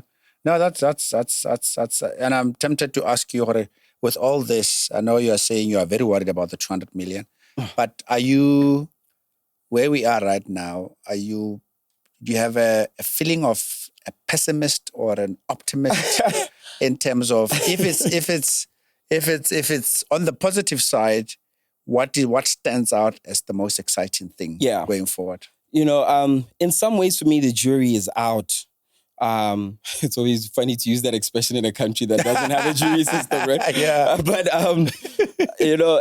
I wanted to close. I forgot to close to say that the third point that Rekha quoted, and I'll tie it to what you're saying as well. When I mentioned what we need as creative industry, the last thing was just endorsement. How are we tell Renali these amazing projects? We're trying to get private sector support or international support. Even just to get a letter to say, look, okay, we've rejected this guy, because by the way, I can show you a rejection letter from Ministry of Environment back in the day for the climate change docuseries. The same people who could have handheld me and facilitated partnerships with UN or whoever. Because those are the content guys. Those are the, Do you know what I mean? All the best. We love this thing. Sharp. You know what I mean? So endorse us. You know what I mean? I preached this gospel on a proposal that went to Ministry of Arts last year from first quarter, and this backstory is important to let you know why my feeling is that the jury is out right now. I engaged with Honorable Muputing's office from early in the year, big shout out. We met at Drama Boys Memorial thing. Okay. And, she actually is Monash alumni as well. Okay. So, yeah, it was great to just be able to catch up. And she was like, okay, what are you working on? Can we chat? And now I wanted to take the opportunity to table issues to say, okay, this is what I believe should be getting onto the agenda. As I say, we reached out to Ministry of Arts with a PPP proposal. By the way, I always reference Rekha speech when he was analyzing the diamond deal, was it 2023? He mentioned when I as a Botswana citizen, a public-private partnership. No, sure. It shouldn't just be exclusivity for De Beers. No, sure. You know what I mean? And this is exactly the approach that I've been trying to take, And then, of course, had the fortune of meeting with him and one of his handlers. And I feel like, when it comes down to following through and ensuring once we have the meat, the key objectives set, this is how we're getting to them, even just quick responses and engagement. I mean, that proposal that went to Ministry of Arts, I emailed it, then has to go to records. So they're not accessible. At a certain point, I was asked to hand deliver it again. So it's been submitted 3 times. To this day, I have no response. But yet, as an influential creative industry player, I sit and I watch. And by the way, I tried to say from inception, guys, please resist Dipito. That's just another form of populism. You know, BDP had its own ugly populism. Let's not create new forms of populism or don't take us anywhere. We need to have working meetings, sessions with industry or result in position papers, white papers. Whether it's to the lawmakers, whether it's to line ministries and the like, you know what I mean? That's what an industry which is about it, which is standing on business is going to do. Are you a pessimist or the jury's out? The jury's out. I mean, I have hope in a lot of amazing characters who are in the new leadership. You know, starting with the president himself, who gets art. This is one of the times where we're blessed to have, you know, guys. I mean, I was so impressed when in his, State of the Nation, immediately after, you know, he gave references to Book Country Road. You know, he gave references to Robert Frost. He gave reference to, was it Stampore as well? Oh no, Stampore was during the budget speech. Yeah, but he started with this artistic poetry. Yes, you know, but number 1 and 2 clearly understand art. They understand all of this.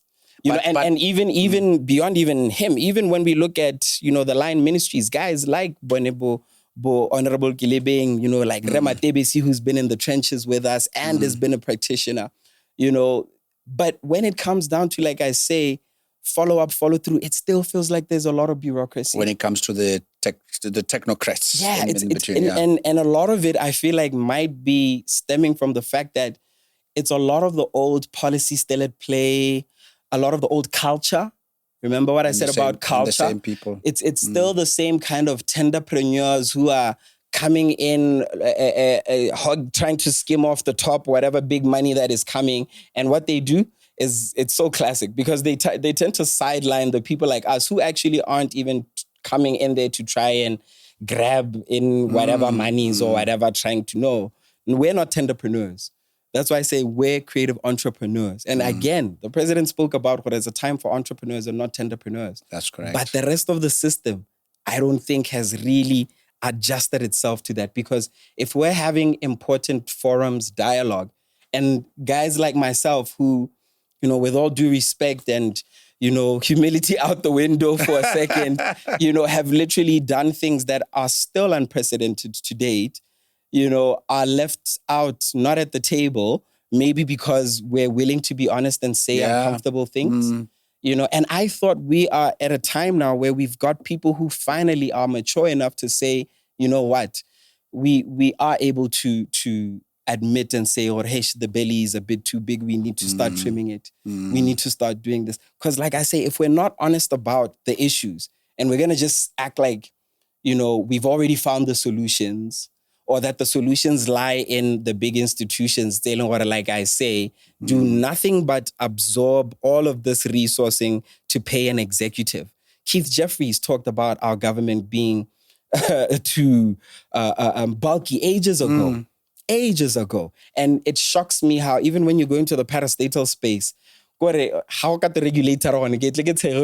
About the need for a regulator at some new space. And I was just like, how many regulators are you going to have? Jesus. And another parastatal. And you're doing it simply, why? To deploy your comrades. Come on, stop playing with us, guys. Now, with that optimism, what would you, as we come to the end, there are young people who are artists, 18 years old, 25 years, 30 years, much younger than you. Sure.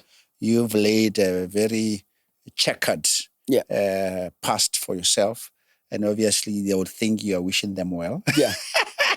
So what would be your top wisdom to them in terms of how they should walk through this path? I do better Go ahead. So that we have more Bom Posibina, we have more V's, we have more people like yourself. Beyond even just wishing them well, I'd like to think I've taken very visible, active steps towards industry development. Got from activism to the role, like I say, it's COSBOTS, by the way, our thankless jobs, and I get the sitting allowance, because the sitting allowance, so the very people you're fighting for. I think the first major thing that I want them all to see is that, it really is a collective responsibility. starting with speaking to the artists to speaking to all other stakeholders, and that's not just government and regulators or whatever, fans too. Fans are probably the biggest, most important stakeholder when it comes down to the arts. Because, with your buying power, you vote and decide what is worthy, what should resonate, what should shape the rest of the ultimate jury. Yes, you know what I mean? So I need everybody in the value chain and the ecosystem to understand the power they have, the power they bring, that misused, it turns into what we have today, which has been a lot of frustration, a lot of isolated pockets of success, which tend to be the individual outliers like Bonebo, the legendary Mposi Bina, who's a member of the Grammy Recording Academy now, alongside Samantha Mohwe. Wonderful. Which is huge, a big deal for Botswana. It's a big deal. You know what I mean? But like many other, and we haven't touched other ones in the creative. I mean, what's that group that just won in Korea? Mopato, what they did. I mean, we've had KTM Choir also. So, Gerard, we haven't even covered the whole space of Creation Botswana recently. Some fashion designers were, showcasing overseas, in France. isn't it? Yes, yes. So there's still so much that can happen, But in all honesty, if you ask me, it should have happened already. Creation Botswana, by the way, was funded by the EU and the French embassy, and I think managed through Alliance Française. Even just an entity like an Alliance Française. I remember meeting with Ambassador Newman at the time in Washington. You're in the biggest entertainment industry in the world. Where are the opportunities for Botswana? Where's the embassy facilitating? Yes, becoming back to that facilitation point that I was making. That's still on the unresponded proposal. You know what I mean? So we have a lot of people that have so much power, but act like they don't. There's nothing that irks me more than listening to ministers and people voted into position or appointed into position, throw it back at the public and say, hey, what should I do? It's on you. Or guys, you've been given power. Exactly. Use it progressively. Use it. Because some of us, trust me. No, serious. And I mean that really wholeheartedly, because I think a lot of times we have leaders who don't either have the wrong mind or the wrong heart for the position they're in. You seldom have a situation where the person technically knows everything they need to, and they have the heart. And this is why when you get into positions of leadership, you really must be humble and be a servant leader that's going to learn from everybody around and, who came before, and especially the best of them. You know what I mean? So, yeah, in all honesty, I'm excited about the prospect of what Botswana can do. So for the young artists, be excited, be hopeful. Don't let this about to turn 40-year-old guy's frustrations with the system, make you any less excited. Because by the way, even with my frustrations with the system, despite the successes, and the failures, I'm very excited. Every day I wake up, I'm blessed, and I feel thankful that I've been able to live a dream that most of my guys in high school wanted, but very few of us, ever would. A lot of us growing up as kids want to play football or basketball or, be a rap star or whatever. So for those of us who actually got a chance to. And be on big stages. I met Busta Rhymes backstage after Big Brother. He gave me love. A Spliff Star said he loved my music. I don't know whether he actually had heard something, but I ran with that. You know what I mean? It's all these amazing experiences that are waiting for you. So even on your journey, I know it's a different time for you. You'll be excited to meet Nasty C and whoever, and you know what I mean? So yeah, as long as I think your heart is in the right place, you do your homework, you build yourself as a professional and as a person, the world is yours. And even when the system is not, doing what it's supposed to, or sidelining you or blackballing you, because some of us, even in the past, have had a sense of being blackballed. I remember a headline coming out, Zeus decampaigns BDP at rally. Is it? Yeah. When after I performed changes at the one rally, because it was after in Khama's first term. And already I was very uncomfortable with the direction the party and the country was taking. So I felt like, V booked a bunch of us as artists to perform at that rally. And my first thing was, nah, I'm not wearing the colors. Because we had a long debate with my manager. Do we take it? Do we not? Because V and it just does it. Isn't it? I mean, they don't want our party, so But from a standpoint, the values of this organization, and it could have been anything. It could have been a whatever brand. You know what I mean? So I take it, okay, let's take the job and use the opportunity as a teachable moment kind of thing, right? So one of the things I decided, again, the power of art, social commentary. I decided I'm not going to wear red like everybody else. I came in dressed in black and whatever. And then in my set list, the one song I included was Changes, Tupac. And by the way, I love that and it was Charles Talifang who actually ended up writing the story. Okay. I actually need to ask him whether the powers that be were influencing, But I performed Changes. That was the statement, to perform Tupac's Changes.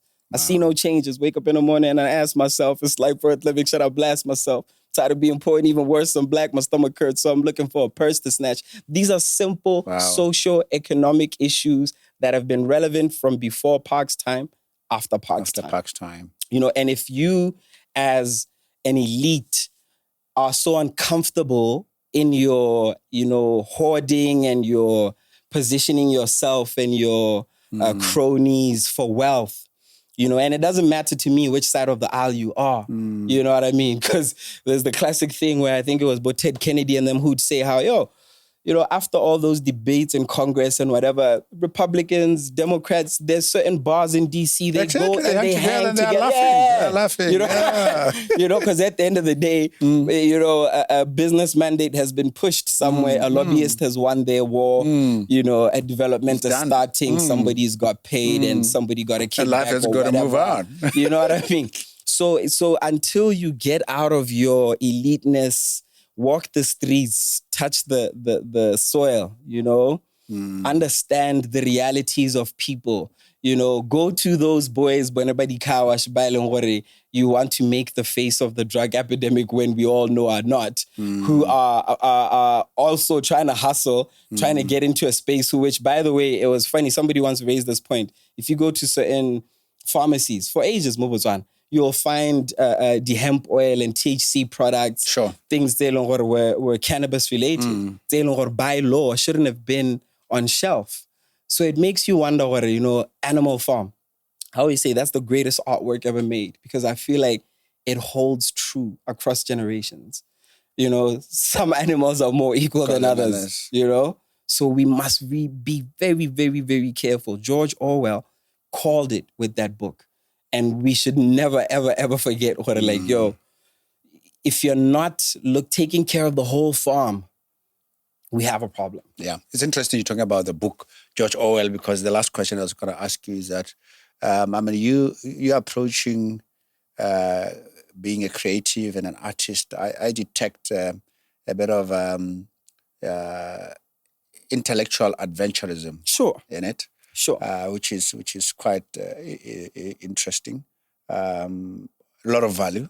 A lot of value. Thank you. I say this not just to flatter you, but also, but it's because Botswana needs like I said, we need that authentic, independent mind 100. And stop this habit of saying what will people say. Oh yeah. And that's partly what the podcast has done. It's tried to encourage guys. Look, there's no point staying there and be silent when Rome is burning, when we need your brain. You only live here, 80, 70 years. Yeah. So make your contribution. Yeah, you don't want to regret. Exactly. So is there any book that has really hit you that you liked the guys to? Yeah. Man, it's a book or two, whatever. Yeah, I'll give you a whole list. Actually, this reading list is important for me because it was the age that it was given to me. My mother, obviously as an educator, reading was a big part of the syllabus. But what I found fascinating was the fact that, but the books she gave and, the insights were typically more around personal development and, even more psychology kind of thing than it was, And even financial advice and things that I found interesting. So the 3 books that I would think of from that time, that specific time. The first one is definitely Capitalist Nigger. Oh, Capitalist Nigger. Yeah, it was Okay. a very popular book at the time. Yeah. And I think for us who were kids at the time and who took it in, it really helped shape us in terms of building this contemporary Pan-Africanism that respects, reveres our own traditions and our own cultures and our own identities and brands, and you know what I mean? That's exactly why I think today we can be drippy in BK, Procter and Glotto and not care for Gucci or whatever. Yeah. Forget the fact that most of us will never afford the real deal. Gucci ay parami kombi. And it's important because I think it's a very short book. Yes. It's also on your face type writing Yes, style, isn't exactly. it? It doesn't beat about the bush. Exactly. So very it's direct, very direct, yeah. And gives you nice takeaways. I mean, the spiderweb doctrine is something that I still think about a lot today. This guy was teaching us value chains with a simple analogy that anybody could understand, Another big one from that time is Viktor Frankl, Man's Search for Meaning. Oh. Yeah, I think that's a very important book. That's a big one. Yeah, if you really want to understand purpose-driven living, which is something that my mom always put at the forefront for us, that book is every key. young man should get that. 100%, 100%. And I think you think you got problems. You check listen, that guy out. Check, you know what I'm saying. Yeah. You know what I'm saying. Yeah, end up in a genocide. You know what I mean. And it's losing his family and Listen, Auschwitz. You know what I mean. And it's crazy because I'm a big museum buff. And when you talk about intellectualism, by the way, art is intellectual. The best art is not separate from academia or whatever. Why do you suspect I say this? Because there's the other twist. Maybe I think you're probably thinking, you're probably thinking that artists are so shallow. No, I don't think so. Because of the fact that you understand hip hop. Anybody who understands hip hop knows first and foremost that hip hop is one of the most intellectual spaces. Man. I mean, the guy's a stuff pool. Yeah, we talk about everything from politics, historically, history to contemporary. Absolutely. We talk about everything, health, diet, wellness, so many things. Third book. Yes. I wanted to say museum buff. One of the places I visited that really moved me was the Holocaust Museum. You've been? I went there when I went to DC last, and one of the reasons I bring it up is because right now there's a whole entire genocide happening globally. You know what I mean?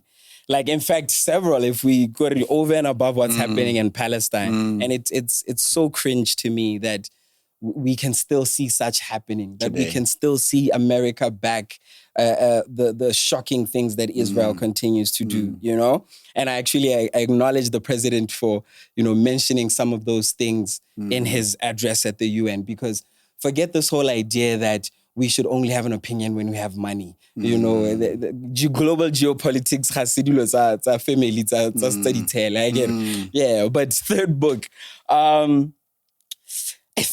is it's a toss-up because I'm tempted to give out one of the books that people ended up like trashing so hard, and it became such a corny cliche and whatever, But Rich Dad, Poor Dad was interesting to me because I grew up in a family of academics. I have like very accomplished aunts, uncles. Really? My late uncle, Dr. Basini was like the first person to get a doctorate in mathematics in Botswana, I believe. I actually Googled him one time after he passed, and he was like a member of like Buffalo Math Association or something. My aunt, my late aunt Lekhobo, class of 88, Howard University, pediatrician. She was out in the States for the longest, working professionally. So my observation was right. And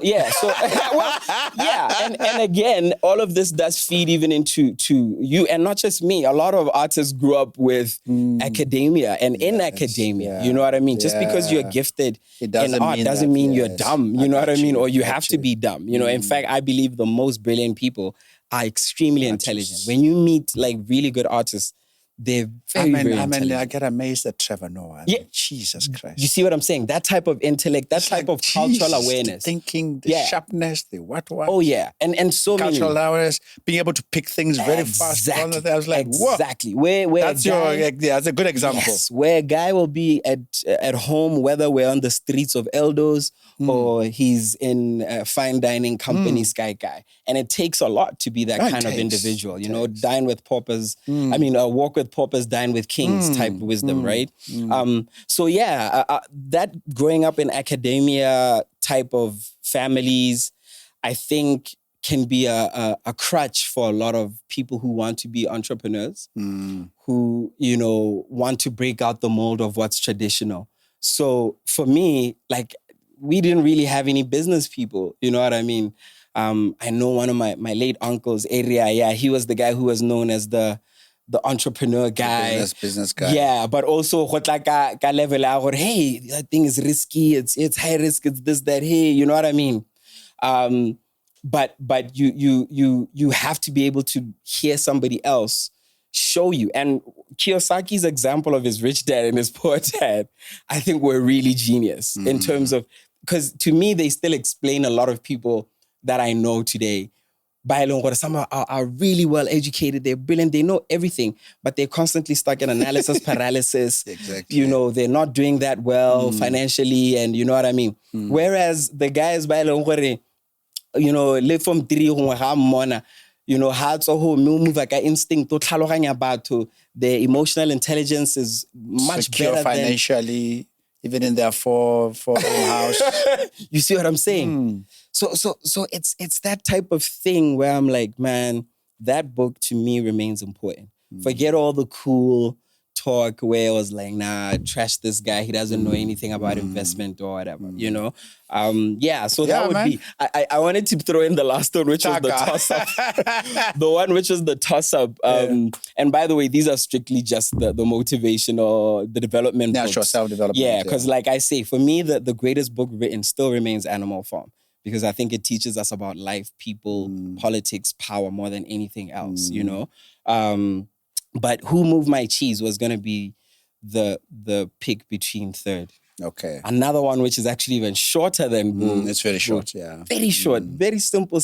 Even if you're not a reader, grab this book. But again, appreciating change and being adaptable to change, you know, inviting change, being excited about change, developing it before it finds you, you know what I mean? I pivoted a lot of times, you know, from the time when I'm coming off of the peak of that music performance time after African time, you know, with the Universal Music License, to finding Bojam for Branch, you know, pivoting into that event space more. I mean, had done a couple of my own, but nothing like that. You know, pivoting to doing the film and TV, post-grad film and TV, allowing me to explore other subjects like climate change and climate action. You already read the book? Who Moved the Cheese by then? Yes, I read it as a kid. Okay. Yeah.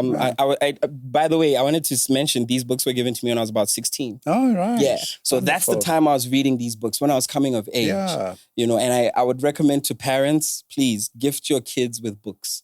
It's amazing how books can actually change your life. They'll change your life. Real talk. It's amazing. Real talk. And it doesn't have to always be stuff that is that abstract. It can be stuff that's within context. You know, another one that I really love, closing final one, The Manager. But The Manager was later on in life. I bought it myself.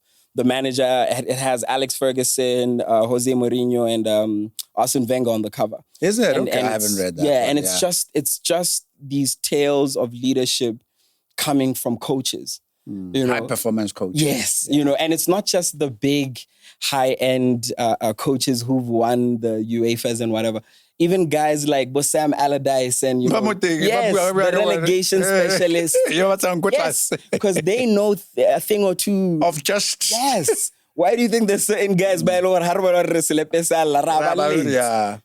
So if you're a football guy, you know, your kid loves football, but they don't necessarily gravitate towards leadership lessons, give them that. Because they can relate. They can relate. Hey, Manawi, you know, it's interesting. You and I can talk for ages. For sure. Because it's interesting, all your 4 or 5 books which is a topic for another day. So you're strictly not to comment on this one. It's interesting. As a creative, none of those books are an African book. I'm struggling to keep quiet.